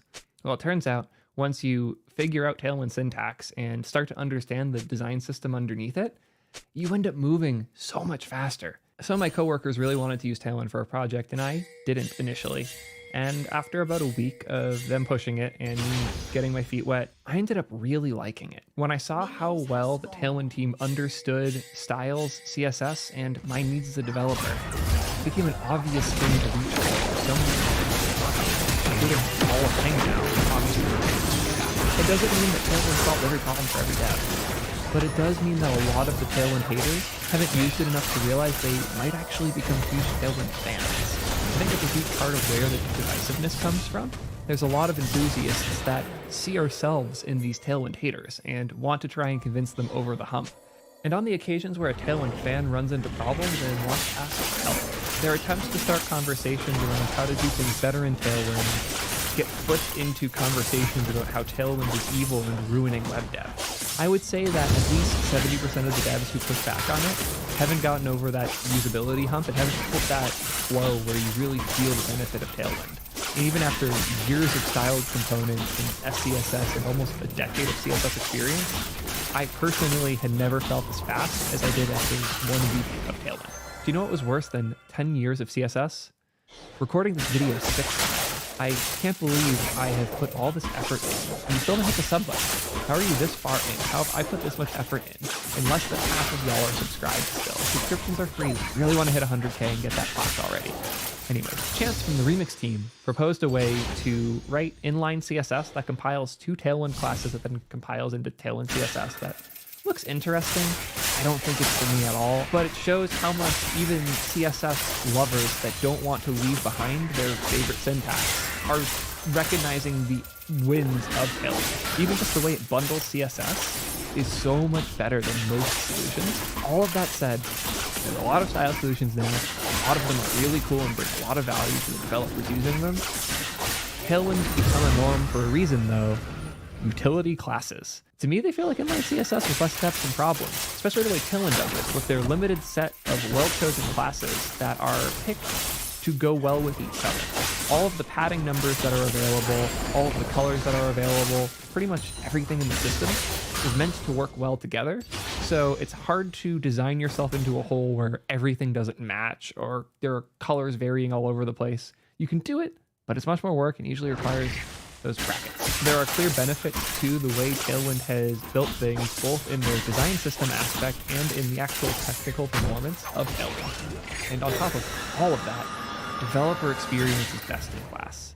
It really is a level up in almost every regard, and I haven't found anything that comes close. The demand for Tailwind syntax is growing every day. That's why we see things like Uno CSS, Windy, and T-Wind all popping up, because people love the syntax and want to use it in different places in different ways. There's also things building around Tailwind syntax, like class variance authority, focus on making it easier to make complex design libraries with lots of different design states on a given element easier to manage by grouping the classes. It's not my thing. There's a great YouTube video about that. I'll be sure to link that in the description if you want to build a proper design system within your code bases using Tailwind instead of CSS as the core. I think it's a phenomenal path. I'm just not interested in that chaos. Long class names aren't that scary. A lot of the weird things I saw on Twitter scare me though. Sorry, my take on the drama is Tailwind is not that dramatic, but generally, Tailwind's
enemy has been slain.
What's going on, everybody? Michael Silva here.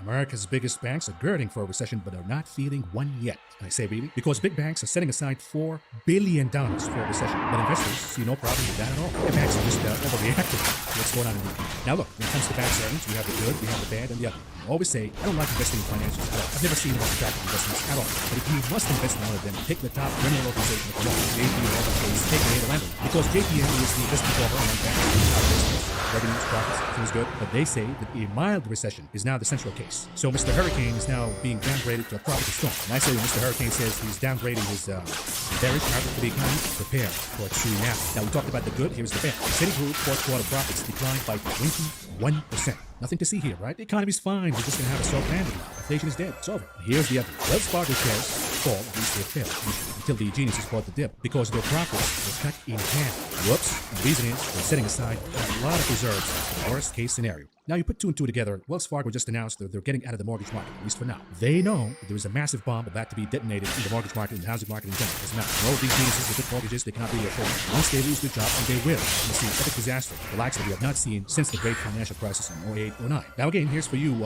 bank investors. I bet you guys are a bunch of dorks, but if you have to invest in banks, stick with JP Morgan, because the net interest income of JP Morgan exceeds all of them combined. Avoid Citibank, that's a trap. Avoid Wells Fargo, that's another one. Stick with either JP Morgan Chase, that's number one, the best, or Bank of America, because when you look at the revenues and profits year over year, the only banks with positive returns year over year, JP Morgan, Bank of America. Citigroup and Wells Fargo are an absolute disaster. Now, with that out of the way, let's talk about the subject of this program tonight, or today, whenever you get it, doesn't matter. This is the most important decision the Federal Reserve will ever take, decision or lack thereof. Folks, I've been reading economists, and I've made a lot of predictions, a lot of forecasts throughout the last few weeks. Some bearish, and recently some bullish. A lot of people saying, hey Maverick, what's up with the flip-flopping? What's up with the confusion all over the place? All depends on what the Fed is about to do. I'm going to summarize everything I've been talking about in the last few weeks in this episode right now. So pay attention. In the aftermath of the recent CPI, the outrage by Wall Streeters and the corrupt politicians were urging the Fed to stop raising interest rates because inflation's gone. If they continue to do it, they're going to dip the economy to a recession. An unneeded recession. Of course, the job market is pretty good. Jobs are plentiful. That's what they say. Inflation's going down. This is the soft landing. Why would the Fed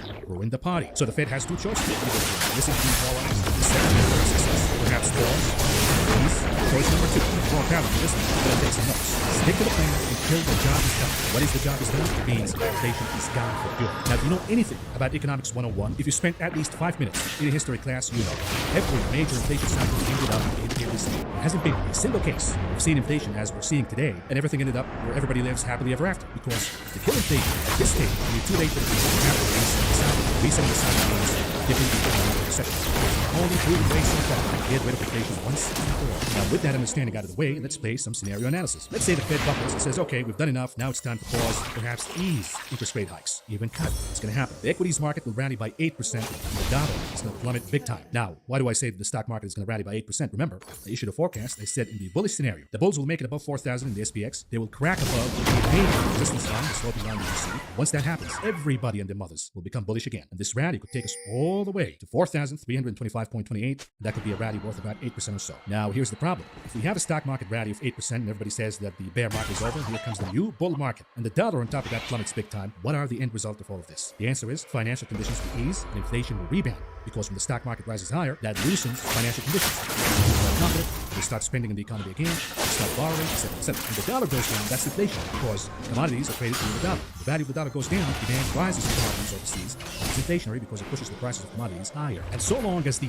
underlying conditions for inflation remain intact, remember, declaring inflation is dead, while inflation is 6.5% year over year, that's cooking. In reality, inflation is much higher. This is absolute lunacy, because part of the conditions that keep inflation alive is a law called the aggregate unit of gain. Prices go down, but if people still have a credit card, they still have inflationary wages, they still got their jobs, and they believe that we have a soft landing, the Fed is done with the tightening, what are they going to do? They're going to start splurging again. That is inflation. That is aggregate demand. When the price goes down, you see demand rising higher. This is more price. For example, the recent one, Tesla, the souffle, drastically lowered prices of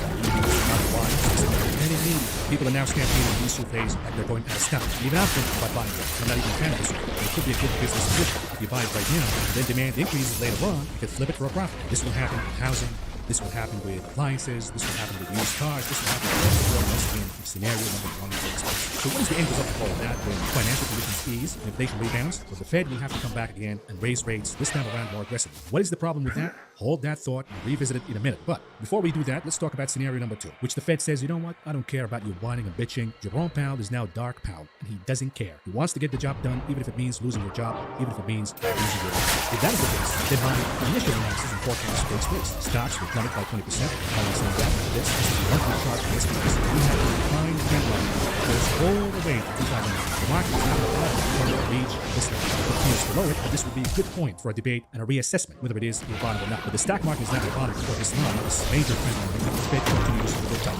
And from this point on, it will be a decline of about 20% or so. So this is where the 20% comes from. And by the way, this is the same forecast by your boy from Morgan Stanley, Mike Wilson, who says that stocks will go down by more than 20%. What will also take place is a rebound in the value of the US dollar. This is, of course, in the case where the Fed sticks with their tightening campaign until the job is done, quote unquote. What is the end result of all of this? Number 1, financial conditions will tighten. Number 2, inflation will weaken for the wrong reasons. The combination of these two elements is a recession. Now, why should we hope for scenario number 2 and not scenario number 1? The answer is because if the Fed eases right now and listen to the morons, and we see a rally in equities, the dollar goes down, inflation rebounds, and they come back in a revisit of the tightening campaign, and they raise rates even higher than anticipated, guess what? At that time, the economy will be a lot weaker than it is right now. Take, for example, what's going on with the tsunami of layoffs. Carvana is now cutting more jobs than anticipated. You think if the Fed says, okay, we're not going to raise interest rates anymore, perhaps we're going to cut. You think Carvana is going to rehire all of these people? The damage has been already done. You got Goldman Sachs laying off employees in the nastiest way possible. They emailed these employees saying, hey, we have a regular conference meeting that you should attend. Once they attend this meeting, they find out that this is a trap. This is a meeting where they say, hey, goodbye. But folks, here's where the opportunity resides. Let's say the Fed whips out, as Dr. Robini says, when we see a stock market rally, the dollar goes down. This is the worst case scenario in the long run. But can we trade it in the short run? The answer is yes. How do we trade it? By going long energy. Because the dollar is going to go down. With the China reopening crap, you're going to see energy rebounding in a big way. And again, that is inflationary. Inflation rebounding higher. You got to play this one. Take, for example, Morgan Stanley, who says that tight supply will support oil prices in the second half of this year. Goldman Sachs now says oil rebounding to 110 by the third quarter. Unbelievable. On top of it, you might say, hey, Maverick, why not play by buying chips, technology, whatever? The answer is energy has the best fundamentals. If the Fed is going to whip out and cause inflation to rebound, we don't want to be in tech. We might want to trade it, but we're going to have a problem with tech earnings. We're not going to have that much problem with energy earnings because we know that the fundamentals remain intact. They have the best earnings by far. And if energy goes down,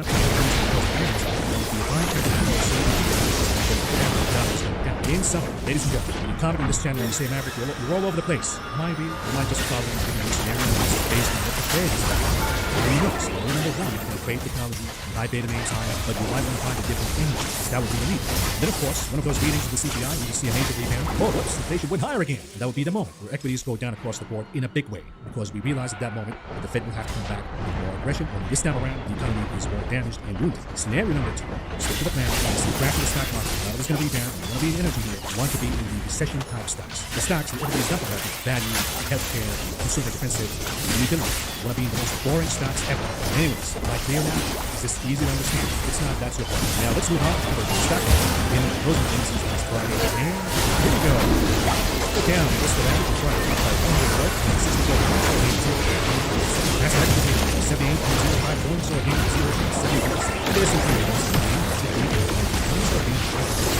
Now here's the important part. When we look at the sector's performances on Friday, mostly in the green, all of them, with the exception of the defensives and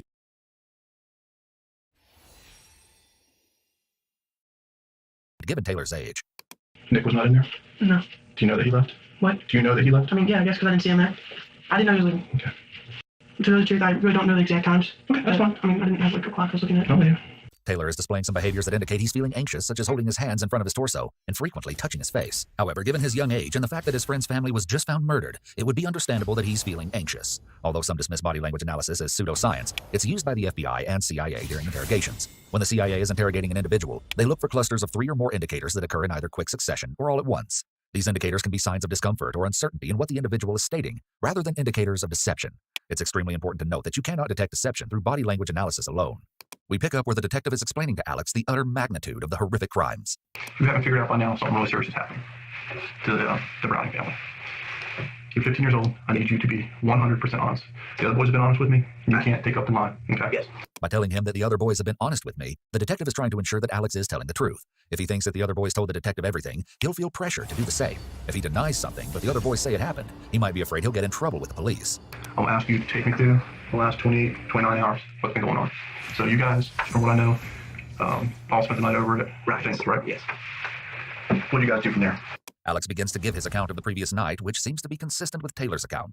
Well, we slept there, and in the morning, you're skipping over a lot, okay? But I want you to take it slow and not skip out stuff, okay? All right. So last night you guys went there. Yeah. What did you guys do while you were there? We ordered food from Georgia's and watched Smoking Aces and Accepted and ran around outside a little bit. Mm-hmm. And then basically just all went to sleep. Okay. Where were you guys watching TV and stuff? What room of the house? In the living room. Were Ryan's parents around? Yes. Was there other people there too? Yes. Ryan's parents? Friends. Gotcha. Who else was in the living room with you? Nick. Who else? Did Ryan go up to his room? Yeah, Ryan went to his room, and Taylor went up to Ryan's brother's room, and then moved downstairs. Okay. Why did Taylor have to be downstairs? Because Ryan's parents' friends were sleeping together. Okay. Back in Taylor's interrogation room, it seems he's wrestling with himself. It's as if he has something he wants to get off his chest. The detective is expressing just how crucial it is that he disclose the full story of what happened through the previous night and into the morning, where everything took a terrible turn for the worst. Are you sure you've been 100% honest? Is there something you should be telling me? Because I'm not telling you how important this is right now. There's something you think? Actually, he did. He told me that he was going to go out, but he didn't tell me where he really was going. Okay. He said, I appreciate this. He said he was going to go out. I mean, I don't know. Last time he said he was going to go out, and then. What do you tell you about that? As he talks, Taylor picks up the water bottle. Picking up the water bottle suddenly has to have some meaning because this happened precisely when he was telling the detective about Nick having gone out. Ryan does the same thing when he seemed uncomfortable. Based on behavioral observations, Taylor and Ryan appear to know something, or have strong suspicions that Nick was up to no good when he left the house. He was going out to do what? He told you something. He said he was going to go and. Taylor is looking down and avoiding eye contact, showing that he's clearly nervous, revealing what Nick told him he was going to do. He said he was going to, since he got Notice that the detective leans in very close to him when he starts stuttering and hesitating. The detective is mirroring the boy's body language, which is a nonverbal rapport-building technique used to make them feel more comfortable and friendly with the detective. Typically, mirroring behavior is something you can observe between people who are close and comfortable with each other. Although we can't know for sure, and he can be displaying this behavior subconsciously, as the majority of people do, the detective seems to be using this technique quite intentionally throughout the interrogations in an attempt to make the group feel more at ease, friendly, and willing to share any information they may have. Point out any mirroring behavior you catch throughout the interrogations with timestamps in the comments. He said he might go take the car, but he ended up take his parents' car. It was his car. Taylor continues speaking, but becomes more obviously uncomfortable. He stutters slightly and starts to cover his face with his hands while speaking. He fidgets and frequently touches his face, which is a self-soothing behavior. He's likely feeling very anxious, possibly still feeling torn about whether to be loyal to his friend or be honest with the detective. Again, this is another pretty strong indication that Taylor may not be telling the whole truth. The question is, why would he risk himself just to try and protect Nick, given that the crime here is something so serious? He just told me he's going. He's going to might take the car. He went Did he say we were going to go with the car? No, he did not. He said he's going to. And next thing I knew it, woke up and he said fell asleep or whatever. Okay. So he said fell asleep in his car. And then he walked back, I guess, or biked. I don't know which one he did. Okay. And that's. Okay. I'll let you think a little bit. I'm going to come back and talk to you, okay? What do you think? No. Once alone, Taylor looks rather uneasy and is likely rattled by this situation. We now hear firsthand what Nick claims to have occurred the previous night. And then at around 1:30, stupid me, I went back to my house to try to get the car. Nick says stupid me to make it clear that he knew it was a bad idea and to appear to the officer like he's a good kid. Okay. And they announced the keys were, my parents were, the lights were on in the house. Notice how Nick taps the table while talking in an attempt to emphasize his points. However, these taps appear mistimed rather than aligned with his statements. And they announced the keys were, my parents were, the lights were on in the house. Typically, these sort of illustrators will line up with a person's statements when they're being truthful. But Nick's are all off, and at times he isn't even hitting the table. This is also known as incongruent body language, or when someone's words and body language don't match. According to the body language panel, these are known as misplaced or mistimed illustrators and can be a cue of deception. And so I didn't want to take the car out, so because the lights were on, you know, so we're worried. And so I went in the car and started yelling, go to bed in a half hour, and the lights will be off. So I was sitting there, and I fall asleep. Then I get a call from Alex around, I think, 5 in the morning. Okay. And then he wakes me up, and then I slept in the car, and the lights are still in the house. Okay. And it doesn't make sense now, but, you know. So what did you do? I walked back in, just like, yeah, it's 5 in the morning. Okay. So did you ever get inside the keys at all, or? No, I was on that car, but never inside the house. Okay. His casual demeanor is somewhat unusual, given he's just found his entire family murdered. However, it's possible that he's currently experiencing feelings of denial and hasn't fully let the truth sink in, which could somewhat explain why he appears to be acting normally. Nick speaks in a much more mature manner compared to his 3 friends, who definitely sound more like kids. Did you walk back to Ryan's house? Yeah, and I got that far. It's a hike, about a 20-minute walk. So. Okay. Alex now gives his account of the sleeping situation at Ryan's house, which is a bit different than what the other boys had to say. Watch his story begin to evolve as he fills in some of the missing pieces of the puzzle. So you and Nick slept in the living room? Yes. You're 100% sure? You can be perfectly honest with me. That Nick was in there with you? Yes. The whole night? Yes. Alex denies that Nick left the house that night. The detective already knows this is untrue. Alex may feel like he has to protect his friend by saying that Nick was sleeping in the living room the whole night. At that age, one's peer relationships may be the most important thing. Friends' opinions and thoughts are often held in higher esteem than that of one's own family. Okay, I'm having 2 people tell me he left the house. This is a murder investigation. 4 people have been murdered tonight. You don't want to start lying to me right now. I will drag you down with this if you start lying with me. You need to tell me 100% truth. I already know he's left the house. I already know why he left the house. Yes, he left. He immediately changes his story and appears to now tell the truth. The boys may have decided together to lie about Nick leaving the house prior to being brought into the station to protect their friend. Saying that he left the house would obviously make him look guilty. Tell me what happened. Well, Nick was leaving the house too because he was going to take his car out. So when did he tell you that he was going to go over there? He said he was going to leave at 12:45. What were you guys going to do? Drive around? Yeah, just drive around. Do you have anybody go visit girls or anything like that? No, I've never seen drive around. Okay. What happened after that? Well, I fell asleep around 1. Okay. And then you stayed in the living room? Yes, and then I woke up around 5. And I called Nick to see where he was because he said he was going to come back and wake me up when he had the car, but he never called, so I called him. He said he was walking back to Ryan's and he was lost and I phone hiding him. And he said he was going to go to the house and get the keys and he fell asleep in the car. Understand? He said for about 3 hours, I guess. It's hard to tell if any of these boys suspected something, or maybe even knew more. Alex's behavior here is similar to Taylor's, except that he seems to lie more overtly about the living room situation. Back in Ryan's interrogation room, the detective receives the same story provided by Taylor and Alex. Tell me what happened. We went upstairs. We ate breakfast or lunch. And then Nick went upstairs to take a shower. And then what happened? When Mr. Beck came, so Alex drove us back to Nick's house because we were gonna go there for the night. And he went inside. I'm not like when we were waiting, he was worried because Nick, because he said he was calling him like all morning. He started calling at like 11, and he was like worried. He kept on calling like all the phones, leaving messages. And no one picked up. He was like getting worried, and Taylor reaches down as he's speaking and grabs his water bottle, which is a sign of his nervousness. He also repeats a few times about how Nick was getting worried. He seems to want to emphasize Nick's concern about his parents. Because he said that his mom was going to pick him up at like 9 to clean the house, 9 in the morning, and she never did, I guess, and he was calling, and I'm going to guess he's just in there out somewhere. And in the course of this, I've been calling my parents all day, and they haven't picked up stuff. From the cell phone? So, originally from Ryan's house phone, and then my phone a bunch of times. Okay. There is a very specific reason why the officer asks about Nick placing calls to his parents and brothers. To compare his statements regarding his calls with phone records. If the police get these records and they're inconsistent with his story, they can do 2 things. 1, convince a jury that he's not telling the truth, and 2, convince Nick to confess because his story doesn't make sense. Any idea what happened? The detective wants Ryan to explain exactly what occurred earlier that afternoon, leading up to the horrendous discovery of Nick's slain family.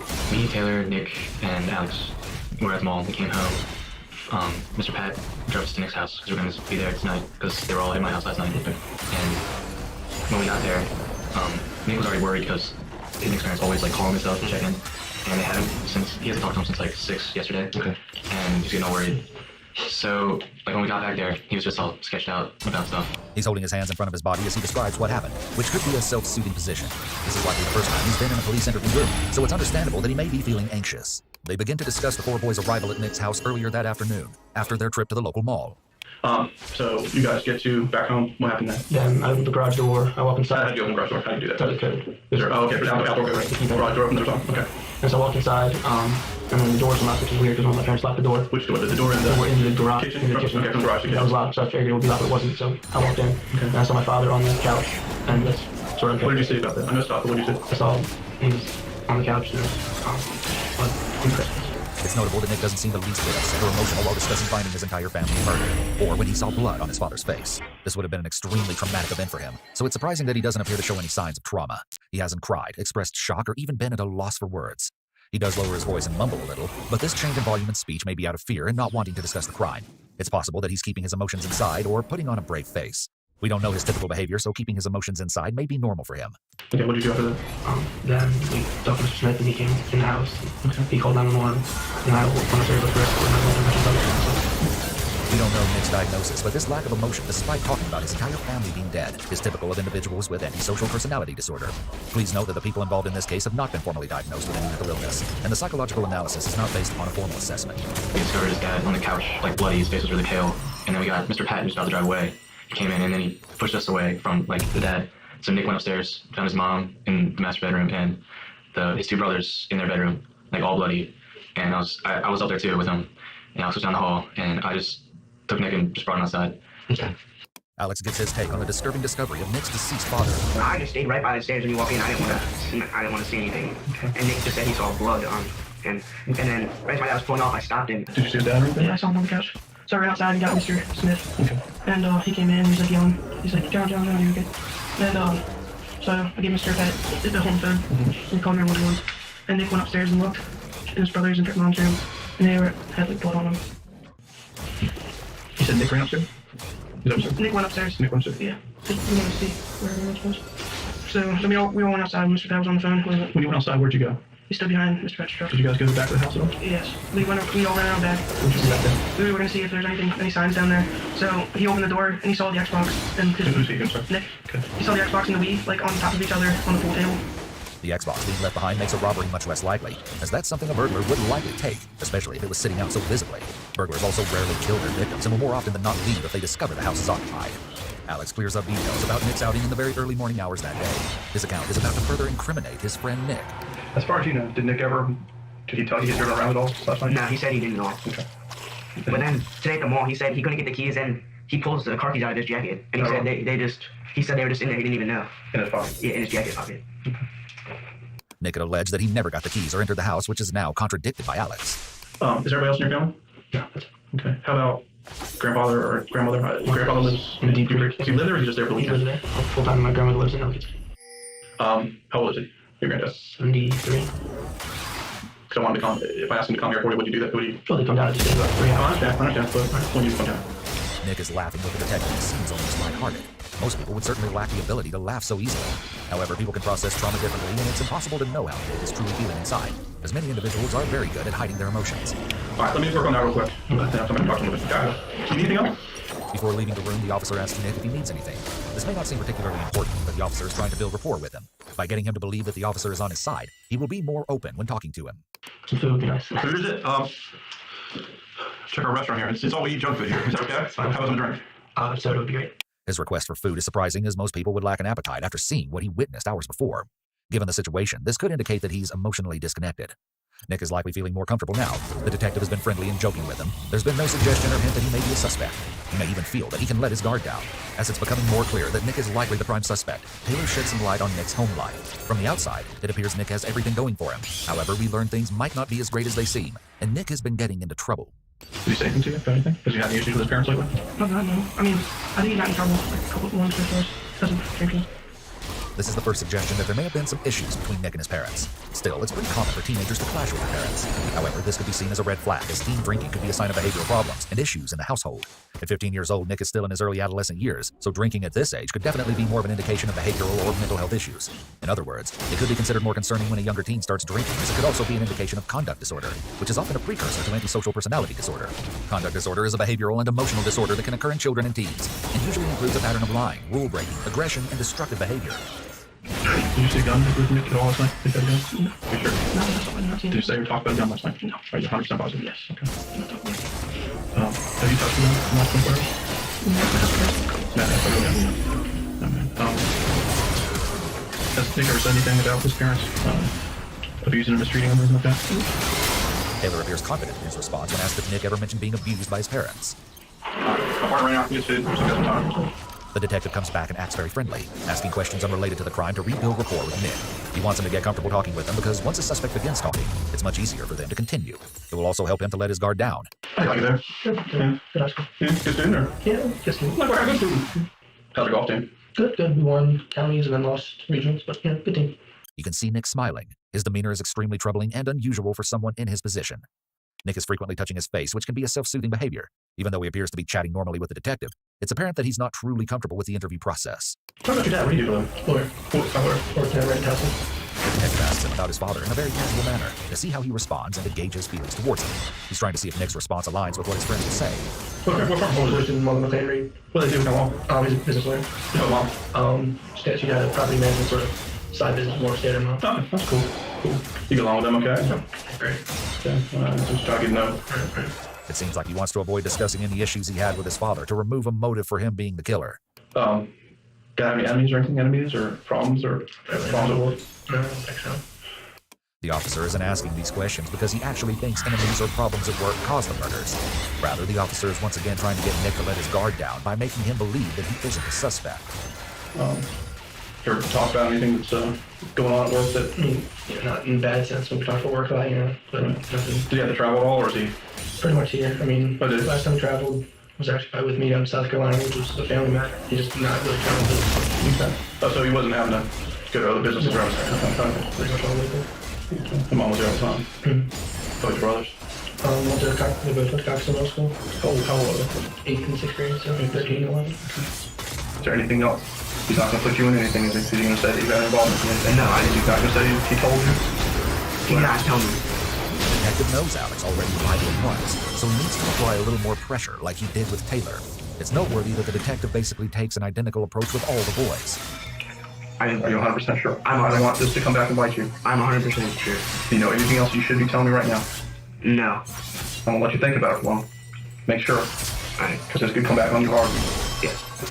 The detective leaves Alex alone to let him digest the entire situation and to consider the seeds the detective planted about how serious this situation is. Alex appears to have taken what the detective said very seriously because he immediately offers up some important information when the detective returns after about 10 minutes alone. But I do remember one thing to tell you. Nick told his little brother to keep the door unlocked for him to come in last night. He may be worried about whether he could get into trouble, especially if he gets caught in another lie. It appears that he's now being honest and cooperative. I remember Nick told his little brother how he was going to get in to keep the basement door unlocked. That's how he was going to get in. Did he call his brother? Yeah, he called his brother. And that's how he can get into the basement door? Yeah, the slider. Like the full table is that kind of? Yeah, exactly. That's wrong. I just remember that. That's cool. Thank you.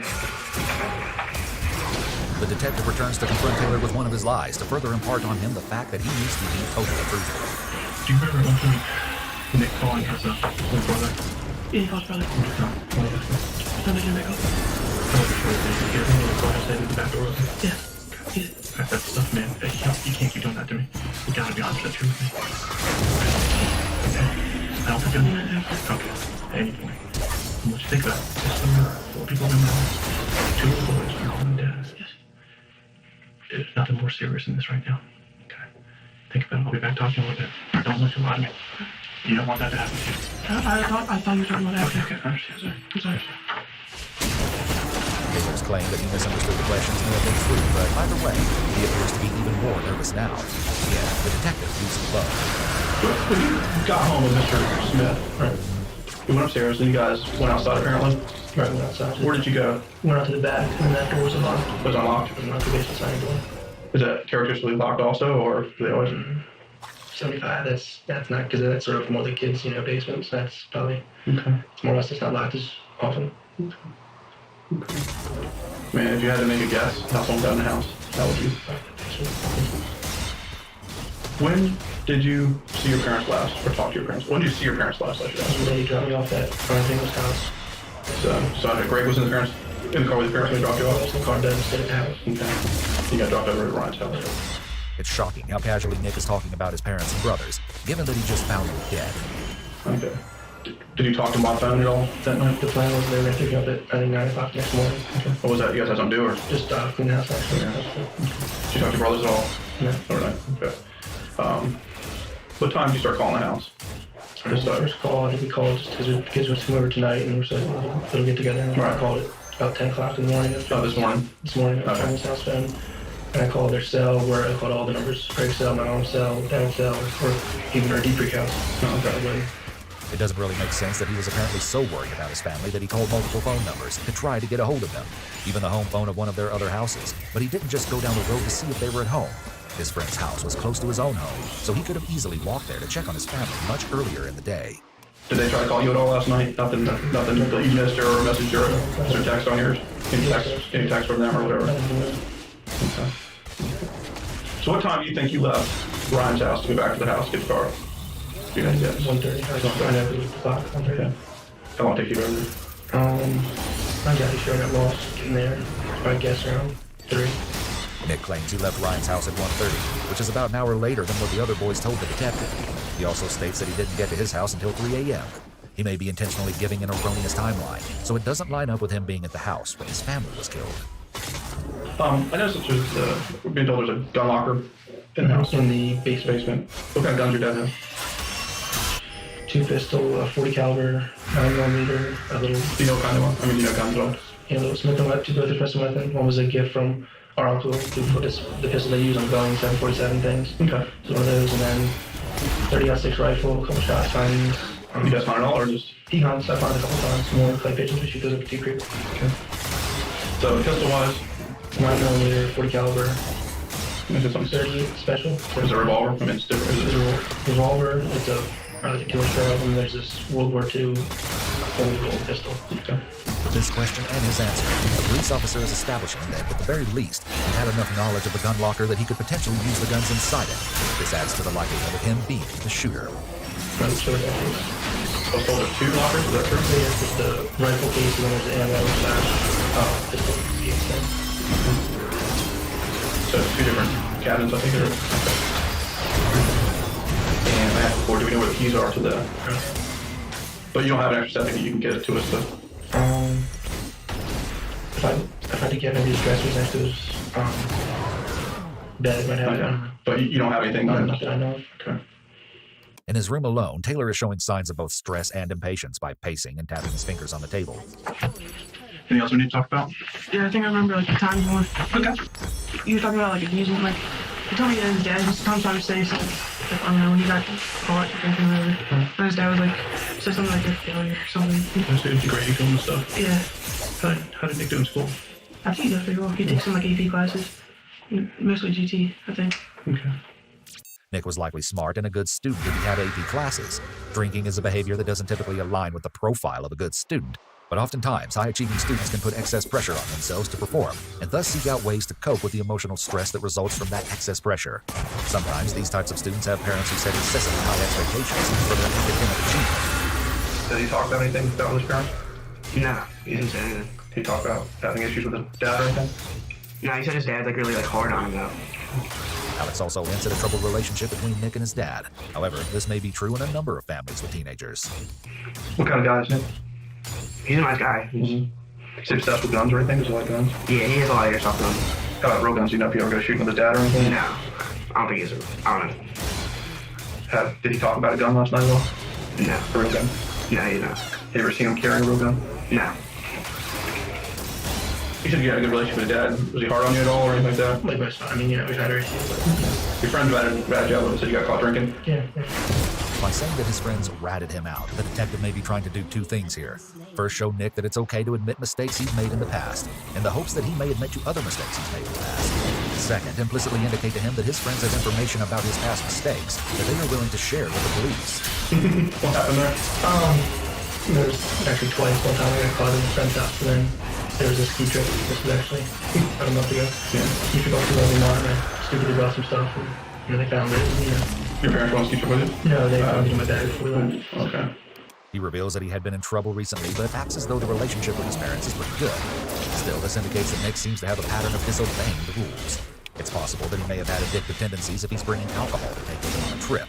But of course, to an extent, teen drinking can be considered somewhat typical at the age, since adolescents do experiment with alcohol, often well before their legal drinking age. Brian or someone told me that you called home and talked to Greg at one point last night? Called him around. I think I called him to walk around, spend down. Did you talk to your brothers at all? No. Overnight? Okay. 9, 10. Okay. What did you tell him? Told him don't leave the back door unlocked. Why don't you do that? For the house and everything. I'm not trying to pin on you for your own car. I just At this point, the officer has yet to become inquisitive, but continues attempting to convince him that he isn't the suspect. Leaving the back door open could possibly prove premeditation. The detective should have gotten more clarity as to why he made this request of his brother. still can't think of anybody who wanted to do this to your parents. How about away from work? Any issues, neighbors, or? There's Bobby something in the front of it. Not this is just really shot in the dark. There's been he's had some cops from the house before. He's sort of the neighborhood goof. Yeah, I guess you call him. I mean, that's What kind of, why are the police coming to the house? I really don't know myself. I mean, I've heard drugs, but good rumor mill starts. On Howard Avenue. It's sort of the most decrepit looking house. Nick may be trying to point the detectives in another direction by mentioning the neighbor, who has apparently been in trouble with the police before. He may be feeling somewhat concerned since the detective was questioning him more closely, so he wanted to put suspicion on someone else instead. Additionally, naming someone else could indicate that Nick truly doesn't believe he's a suspect at this point. Alright, I'm gonna answer. Okay. The detective returns and asks a broad, open-ended question to see what Alex may have remembered while sitting alone for an hour. Anything else you think you need to tell me? I don't know. He always says his brothers are annoying and stuff, and says his mom drinks a lot.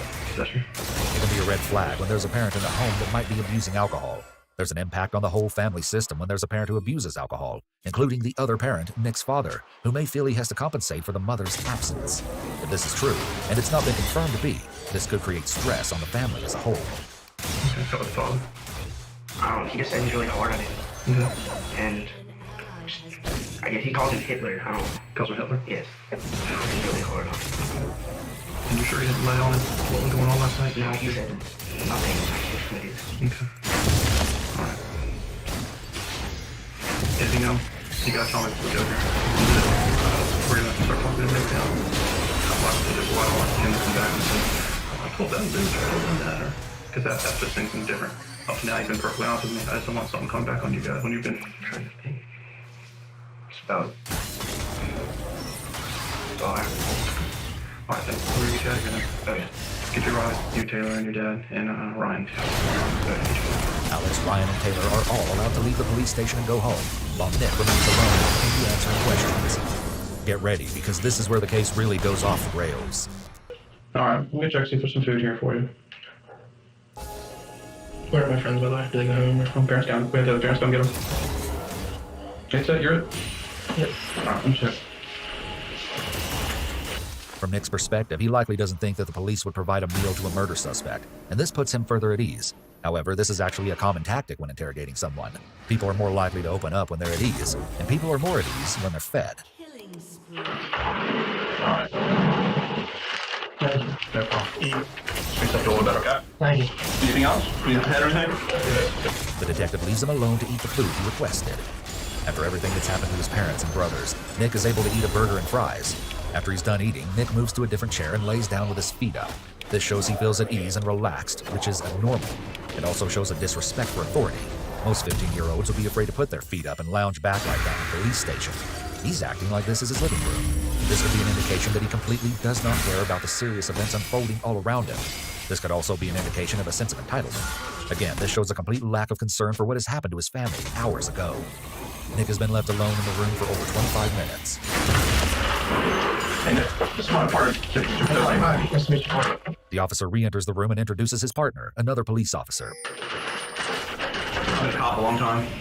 I'm in homicide, been here a while. Stuff's just not adding up for me right now. Okay. This is the first time that the officer has become accused, and his intricately woven story is just enough to fall to pieces. Tell me why your dad was so pissed at you yesterday.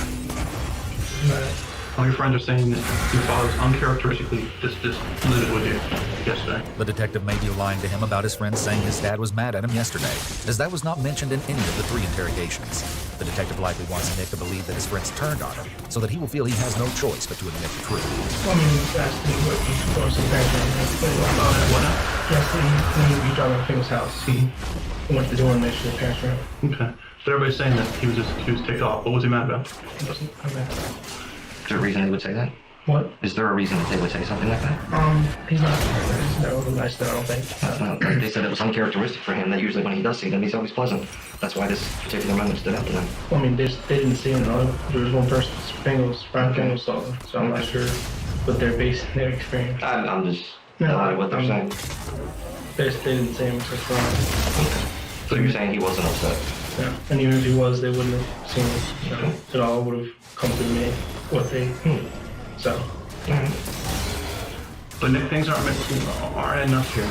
I don't understand some things that happened here tonight. I think you had something to do with what happened tonight.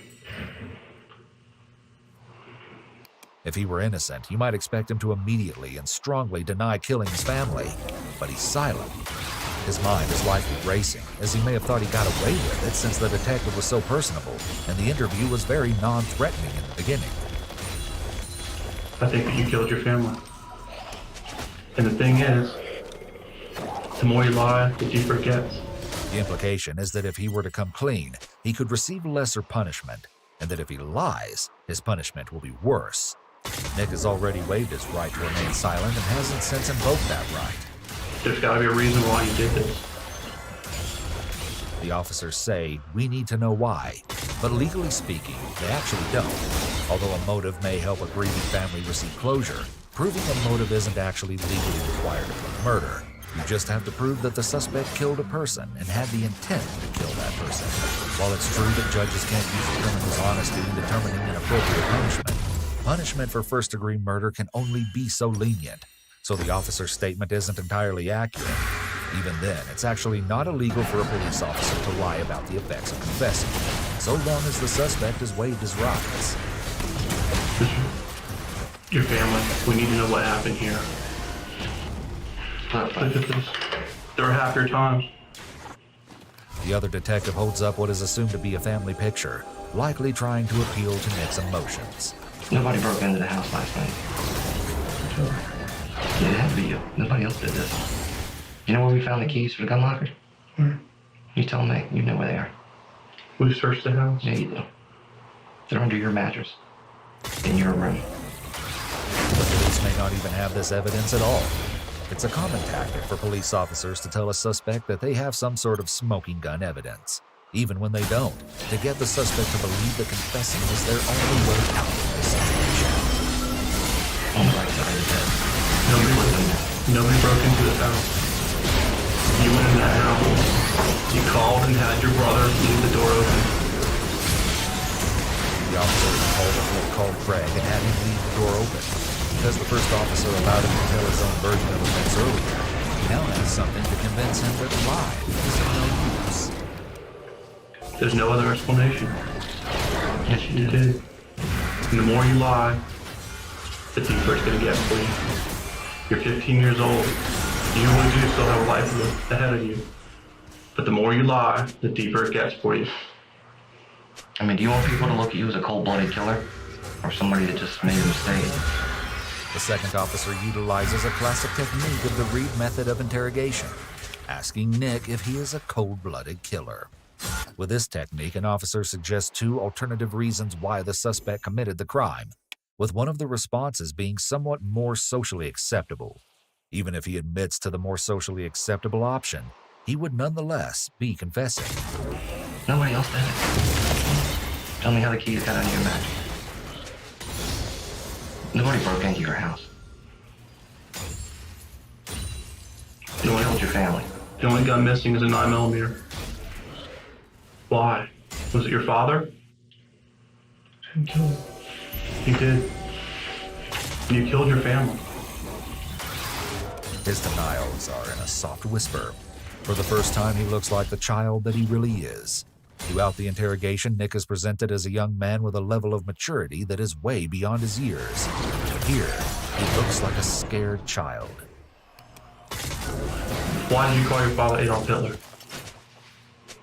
That's he's straight. I mean, that's just a joke. I'm not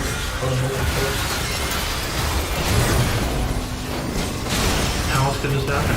Other than you?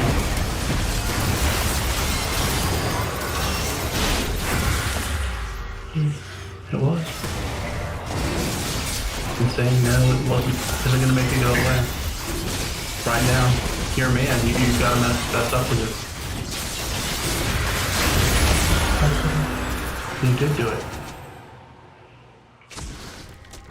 As we speak, we're developing more and more evidence that you did this. There's no other explanation for what. There's no other explanation for what we're finding other than that you did it. You'll see. You'll see. Yes, you did. You lied to us. You lied to us about contacting your brother. You lied to us about the keys. I never lied about contacting my brother. I told you. He only told me after I pointed it out to you that he did it. I didn't. And the keys to the gun locker are in your bed, or under your bed. There's no other explanation. Nobody broke into this house. It was you. You left your friends. What happened? Why? Explain to us why this would have There's happened. no reason for me to kill. I love them. They provide me with everything I want. But they were strict. The detectives mention a possible motive that Nick's parents were strict, which he brought up himself throughout the interrogation.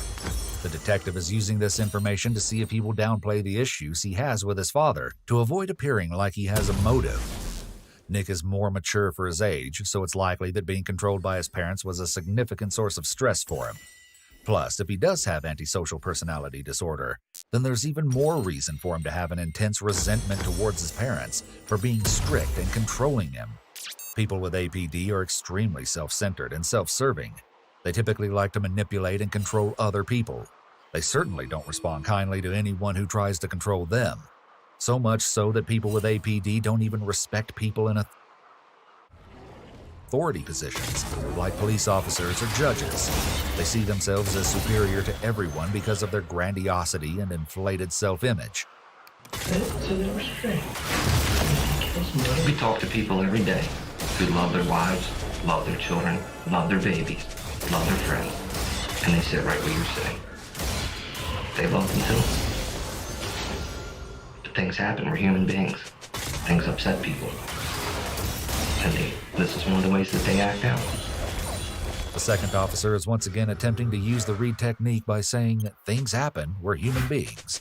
The officer is trying to empathize with him, and maybe trying to normalize the killings by making murder sound so normal and that other people do the same thing. It makes it easier for Nick to confess. And it was probably something that it happened just like that. It happens that fast. Help us explain it. And somebody help us be able to explain to the family what happened here. Convince me you didn't do it. But if I did it, why would I leave the key? You know, I just help them, you know, like kill my family. Why would I leave the keys underneath my mattress? Because that's where you put them. You never thought we'd find them.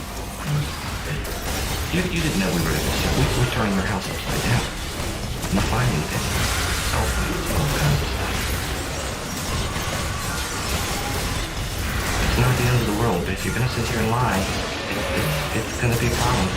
Listen, again, people sit in that chair every day and say the same things that you're saying. And believe me, when they're done, they feel much better. We wouldn't be sitting here talking to you like we are if we didn't think you did it. I know your friends didn't do it.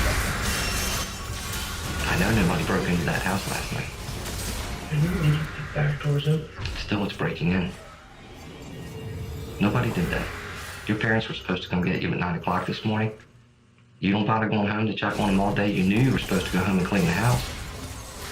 Instead, you go to the mall. You knew you didn't have to. Go home. You know, I was in one room, I'll go to the mall. You know, I had to clean the house.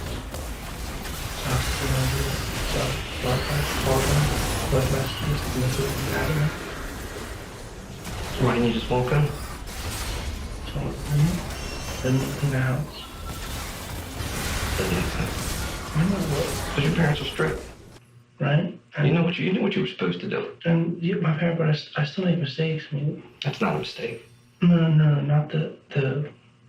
I mean, they're strict, but they're not. They're not that. For example, so 3 weekends ago, the alcohol that I told you about, I wasn't grounded for that. Obviously, I wasn't. I was at a friend's house 2 weekends later. I mean, they can be strict, but they're not. You know. And why did it happen? You did. And we know you did. How do you know I You've been doing this a long time, pal. What? And the police are still at your house. Everything points to you. Everything. What points to you? The only thing you described was the keys, and I don't know how they got there. I didn't put them there.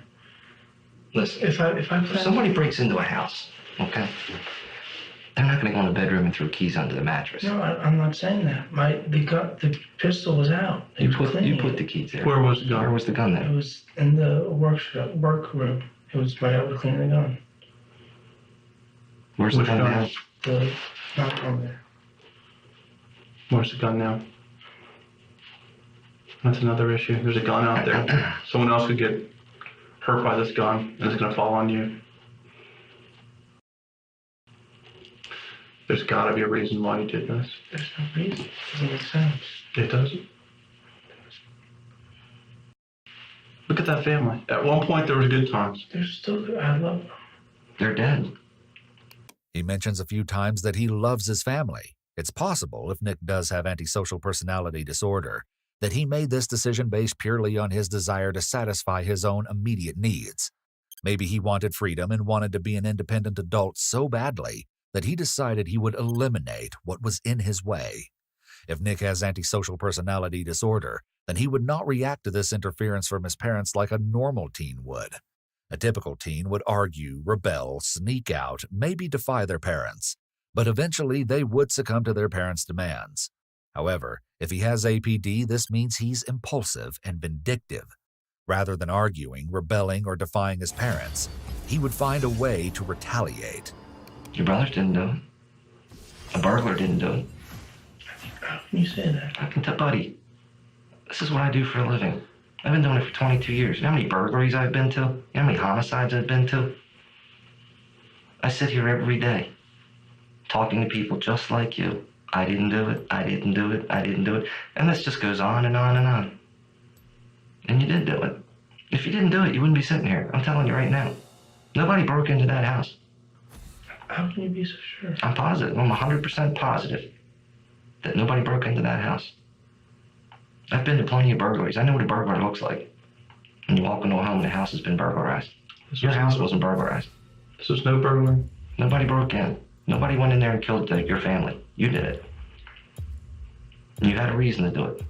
Yeah, you did. What would my reason be? Your father was pissed at you last night. Maybe he didn't like your lifestyle. I don't know. How could I not like my lifestyle? I go to my summer house for 2 weekends. I get whatever I want. I get it. I mean, people do it every day. Why do people walk into schools and shoot all their friends? because they're picked on. They don't enjoy it. I enjoy my life a lot. Okay. This Again, I know people that love their children. They kill their children. People love their babies, but they kill their babies. People kill other human beings. This isn't an armed robbery. This wasn't a burglary. By your whole family being dead, you make out the most. I'm sure your father was well insured. Your mom was well insured. Now everything's yours. So you coldly killed your parents? And there's got to be another reason why you did this other than insurance money. That's the way you're going to be looked at.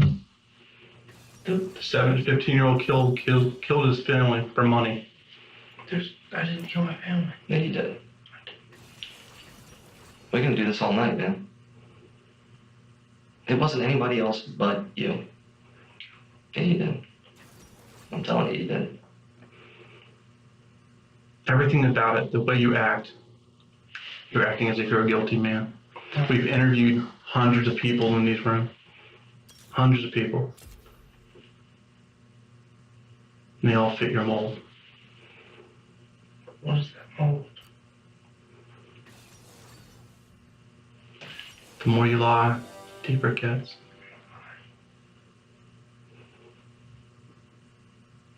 The fact about the keys.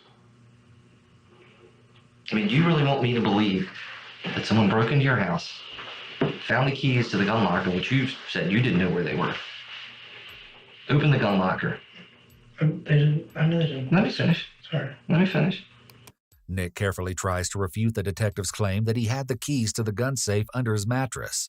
He's not challenging the detectives in any way, and he even says, "I'm sorry," when he barely interrupted one of the detectives. Again, his mature demeanor is gone. We took your dad's gun off his workbench and methodically went through the house and killed everybody in the house, then walked into your bedroom and stuck the keys under your mattress. There's multiple sets of keys. What are they doing under your mattress? Do you want me to believe that somebody did that? No, Do you believe that? They didn't put them under a mattress. That makes no sense. They're there. There's multiple sets of keys. The keys are under your mattress. There's one set of keys. The keys are under your mattress. Do you want me to believe that someone walked into that house, kills your entire family, and then just happens to put the keys under your mattress? The gun was out. I didn't need the keys. Okay, I'm telling you. Do you want me to believe that? But that wouldn't make any sense for me to even touch the keys. Do you want me to believe that? But that's not even. The keys aren't. For this to happen or whatever, it wasn't even necessary. Okay, but the keys are under your mattress. If your parents didn't want you to have the keys, would they hide them under your mattress? I don't think so. Do you want me to believe that someone broke in, kills your entire family, shoots 2 small children, and then decides they're going to put the keys under your mattress? It doesn't make sense, does it? It doesn't. Do you want me to believe that someone would break into a house and not take anything? Doesn't make sense, does it? There's a reason that you break into a house. And that's to take valuables. And it's fairly obvious from where your father's found, your mother, and your 2 brothers. Nobody confronted the burglar and said, "Get out of my house," and they got shot for that reason. Your family members were executed. And you did it. Yes, you did. No doubt in my mind. There won't be a doubt in the jury's mind either. The only question is why. That's the only question they're going to have. It's up to you to explain. There's a reason for everything. I mean, something triggered this. We've heard a lot of stuff. And that's understandable. And people understand that when you make an explanation. And as I told you earlier, people do this every day. And again, they love their babies, they love their children, they love their wives, husbands. But sometimes people snap. And it happens. Something happened. It wasn't the burglar. Help us understand. I don't know, bud. I'll be back.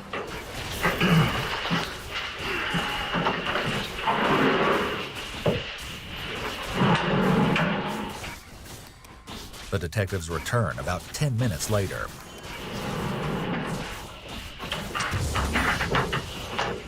Why are you telling us this big story about going the keys when the keys are in the pocket of your jacket? The car keys. Yes. You had them the whole time? Mm-hmm. I don't realize that no more. As my friends in Thailand. Again, an untruth. Why did you do this? You keep saying that. Who did it? Who would do it? What kind of person would do this? I don't know. What part of what we're saying don't you understand? I don't see how one set of keys to... Why are they under your bed? My parents, if they want me to, to get, if this is a burglar. Come on. Keys. Come on. You're gonna have to do better than that. So what's the threat here? If you take this to trial, I'm going to go to jail based on a set of keys? It's interesting that he says, "So I'm going to go to jail based on a set of keys." This is a smart statement given that Nick is only 15. It seems that he knows that the detectives need to have more evidence than just the set of keys in order to convict him. No, that's not just a set of keys. There's a lot more than that. What? I'm not gonna sit here and tell you We don't do that. I think I didn't do it. There can't be other evidence. You did do it. I didn't do it. Nobody else did this. How can you be so certain? Because I've been a cop for 22 years and my intuition's pretty good. I've been to plenty of homicide scenes. I've been to plenty of burglaries. This wasn't a burglary. You're being given a chance to explain things. It happened for a reason. You just didn't? Yeah, you did. You did. No doubt in my mind. You did this. Who else would do it? I don't know. Drug murderers don't shoot children. They'll break into a house, shoot another drug dealer, but they won't shoot the kids. If Nick committed this crime, he may have felt that if his parents and brothers were dead, there would be nothing standing in his way, and he could do whatever he wanted. He may have chosen to kill his brother so he wouldn't have to share any money belonging to their parents. Another possible motivation for killing his brothers may have been to eliminate any potential witnesses to the murders of their parents. Nick likely believed his plan was very well thought out and smart. He appears to believe that he could fool the police into believing that a stranger broke into the home, killed everyone, but took nothing of value.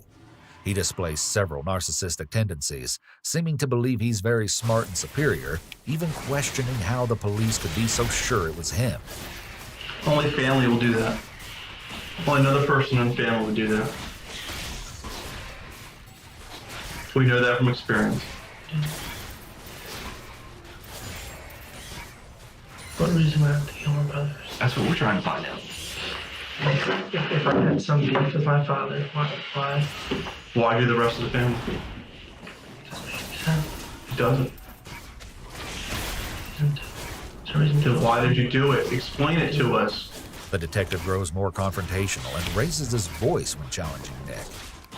People are going to be searching for a reason why this happened. Look at your family. Yes, I love them. And you put a gun to their head and you killed them. There is no other explanation. Nobody broke into that house. How do you know?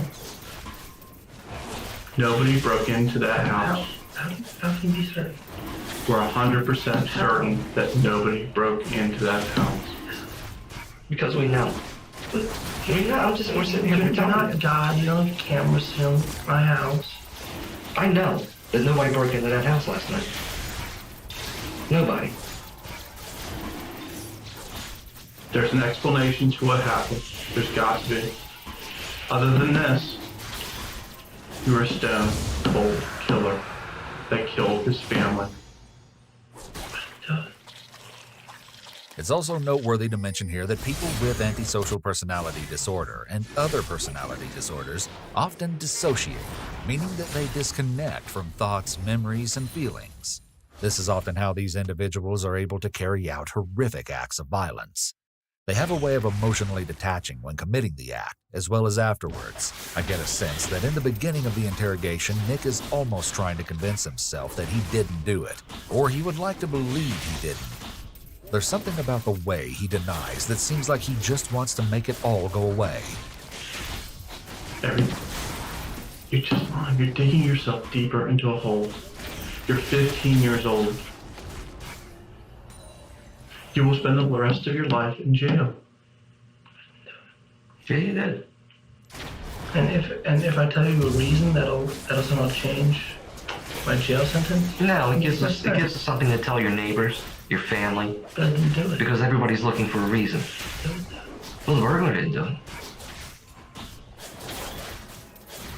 You've done nothing but lie to your friends. I couldn't find the car keys. I couldn't get in the house. All the lights were on. You got the car keys in your jacket. You have no idea where the keys to the gun locker are, yet they're found under your mattress. You leave your friend's house. I'm gonna go get the car. You don't come back until 6 o'clock in the morning. It was 30 degrees outside last night. You didn't sleep in your car.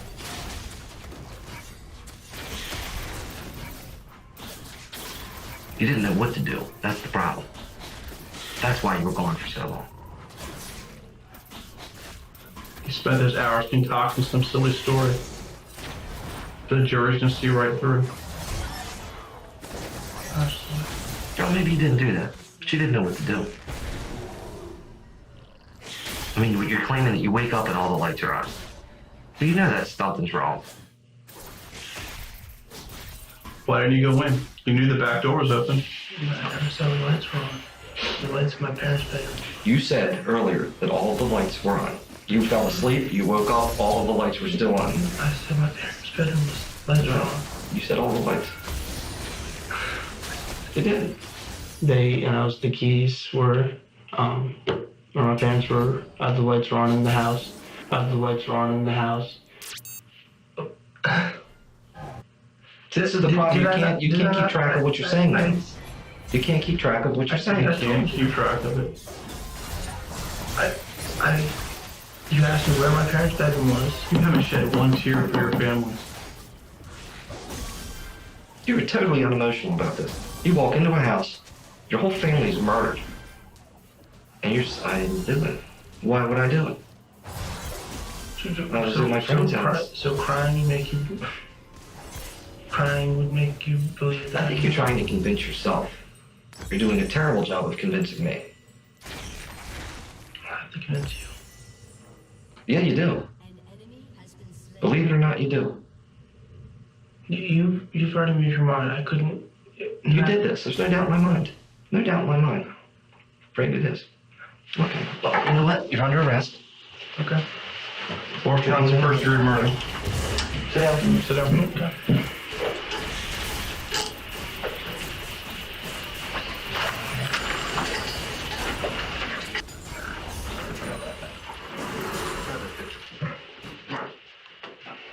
The detectives have tried several different tactics to get Nick to confess.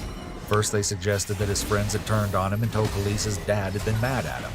Then they appealed to his emotions by showing him a family photo repeatedly. They pointed out all the lies he's already told.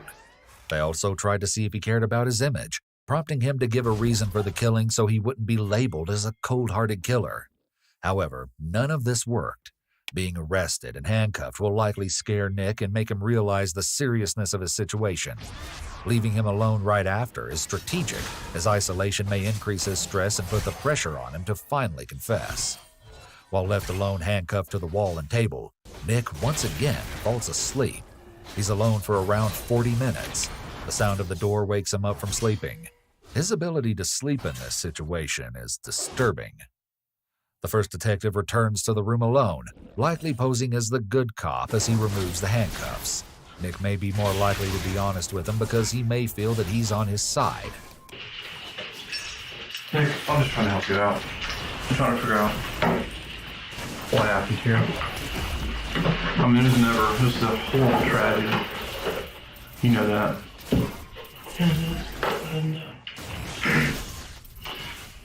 We know that all the lights off were in the house. That all the lights were off. There are no lights on in the house when you went there. The detective immediately confronts him with his lie about the lights being on in the house. He sits very close to him, invading his personal space to make him uncomfortable, and his tone is now a lot more aggressive than before. This is an interrogation technique from the Reed method, which is called positive confrontation. The detective confronts the suspect with evidence or contradictions from what they said earlier with a definitive tone, and aggressively explaining that they know based on evidence that the suspect lied. I mean, see, all these little lies, all these untruths.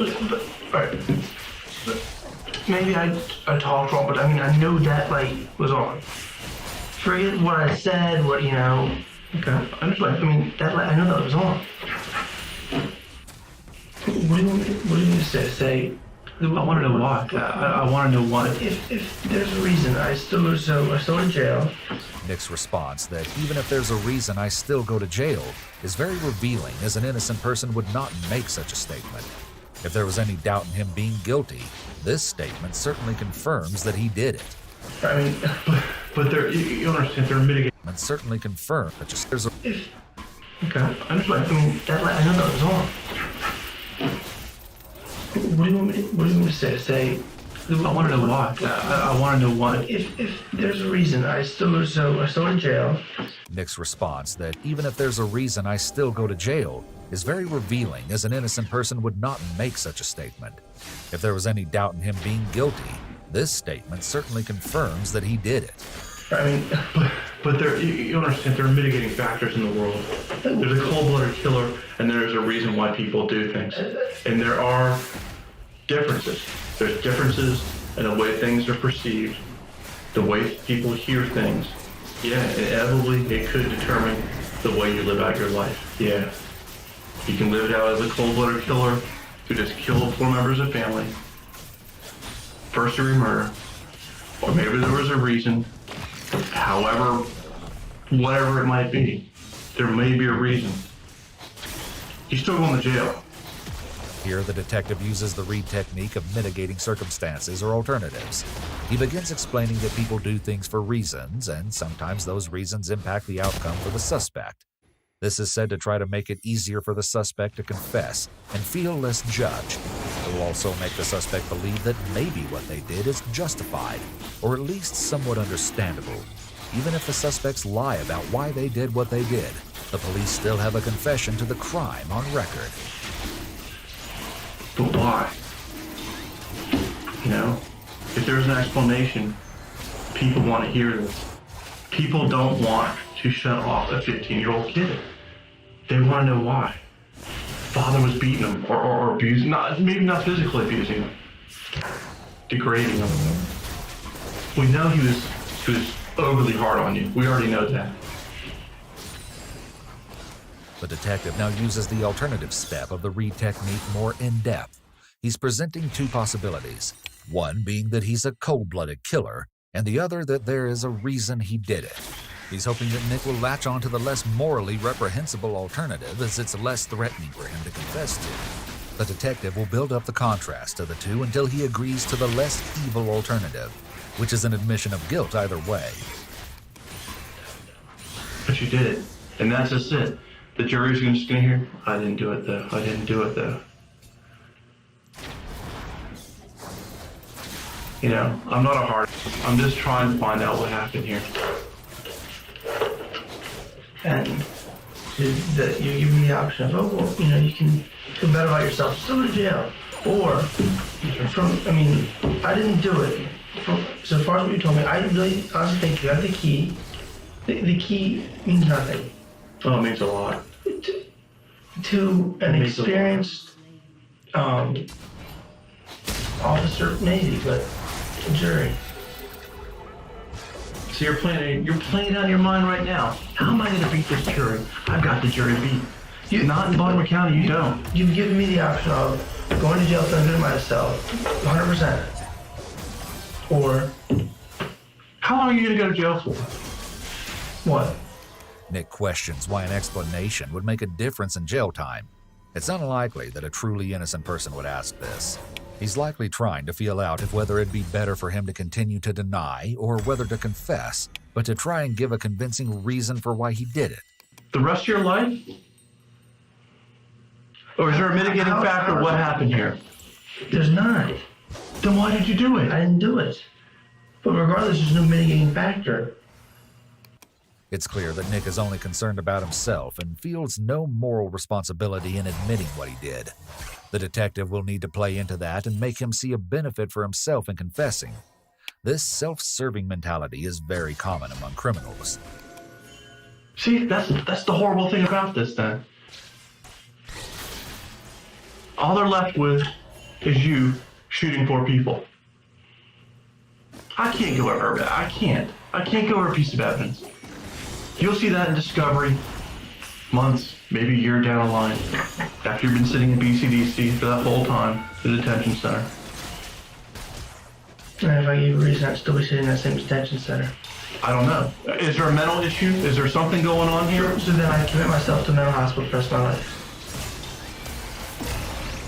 Right? I don't know. That's just it. I don't know. I don't know the reason. I can't guess. I can't fathom why this happened. But I'm sure there's a reason. Because I can't imagine in my world that someone would kill their mother, father, and their 2 little brothers. But maybe there is a reason.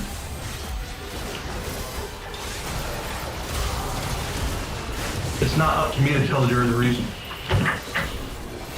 I present the evidence as I have it. And it's in the jury's hand. And you're playing that, and I can see it in your head. You're trying to play it out in the jury. Get this bottom, I get this bottom. I don't know. I wish you could help me. I wish you. It's not saying that I didn't do it. It's saying that Yes, there was one set of keys underneath the bed that I didn't even need the keys to. See, you're harping on one thing. That's just one thing that we're telling you. Nick is arguing with the detective while still being careful and respectful. He's speaking hypothetically here because he's still sticking to his story that he didn't do it. His more mature demeanor has come back now. He's talking more. His tone of voice is a bit louder, maybe because he feels more comfortable with this detective than the other one. It's interesting how Nick has maintained his composure all along. He's not emotional or angry, but simply trying to present arguments, implying that the keys being under his mattress is not an indication that he killed his family. Given that he's only 15 years old, this type of thinking shows his intelligence and maturity. Try to convince me then. Try to convince me you didn't do it then. What? Like you said, there's no reason. I don't understand. There's every reason to try to convince me. No, I'm sorry, not to convince you. There's no reason for me to kill my family. They don't. Yes, they're strict on me. So what? They don't ground me when they find me with alcohol. They cancel a trip. Two weekends later, last weekend, I took my friend up to Deep Creek and we skied the entire weekend. This weekend, I was at a friend's house. Yes, they're harsh, but they're not that harsher. And they let me do what I want. There's no reason. This wasn't a burglary. This wasn't someone breaking in the house. How do you know? I know. We know these things. I've been in this job for 19 years. Over 19 years now. There's no reason for me. Why would I jeopardize? You put money into it. I have a very large, or had whatever, inheritance coming to me. Mm-hmm. Regardless if there's insurance money involved or not. I don't know how much insurance money I have. That is coming to me. He has real estate on the side. I am set. I can fill out the rest of my life without that. There's no money reason. They're great to me. I love my family. We do, He doesn't sound convincing at all when he states he loved his family. It appears the father could have been the motivating factor for the killing, and the other 3 family members may have just been killed because they were home and potential witnesses to the crime. My vacation's planned. I love it. Wouldn't change anything in the world for it. But nobody broke into the house. Nobody came in. They did. Someone did, obviously. Why do you think that? They're dead. His response is very telling. His entire family was killed, yet he's trying to convince the detective that it was a burglary. A true victim would simply try to assist and be cooperative to help find the killer. Why else do you think that? I came into the house. I saw my mom. Her jewelry, whatever thing was tampered with. I've been in the house for all 10 minutes. I couldn't tell you what was missing, what was still there. My Xbox and my Wii were moved around. I just don't even know. Then why didn't the people take that? The person that broke in the house, killed their family, why didn't they take anything? They killed them and they freaked out. They were dead. Why wouldn't you take all that stuff? Apparently they had time to set it all up. Well, I'm not dead. This is where we're getting at. That's not a burglary. That's a staged event. We all knew that. It's all staged. To make it look that way. When the detective reveals he knows the house was staged as if a burglary occurred, Nick is silent and appears stunned. He looks unsure of what to say next. You did. It was all staged. That's all we know. Every one of us has seen a real burglary. How do you know this one was staged? How do you even know if stuff was missing or not? I don't even know if stuff was missing or not. You said that the Wii and the Xbox were on the table. Mm-hmm. Why weren't they removed? They're big. They're not easy to carry. Okay. How about the jewelry? There's tons of jewelry in your mom's son. Mm-hmm. I don't know what she has personally. But, she has definitely valuable, so I don't know if that's missing. How about the cash on your mom's dresser? So they don't look full of cash. Obvious. I think you probably get pretty freaked out once you've killed somebody. It's not how it works. It just doesn't work that way. Number one, burglars don't kill their victims. I have a feeling that the gun, the 9mm, could be the one that missing from the house. The only guy missing from the house is going to be that gun. Was it on the workshop bench? There's no gun on the workshop bench. I'm telling you, there's no. That is missing. Why would your dad leave a gun on the workshop bench? Because he was cleaning. He's not going to leave a gun on the workshop bench, is he?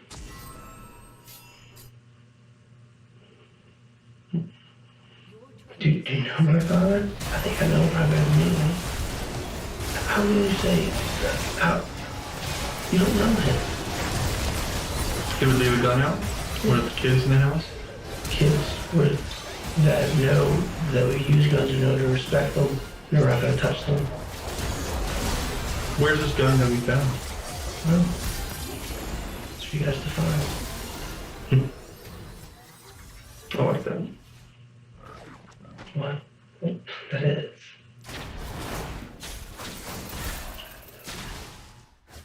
I don't believe you. I'm looking in the eyes of Stone Cold Killer. There's no remorse.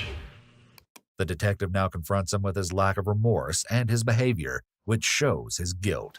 The detective is trying to keep Nick's confidence low and to add more evidence to show him that they know he's guilty. Only people that can lay here and sleep are the guilty. You haven't shed a tear.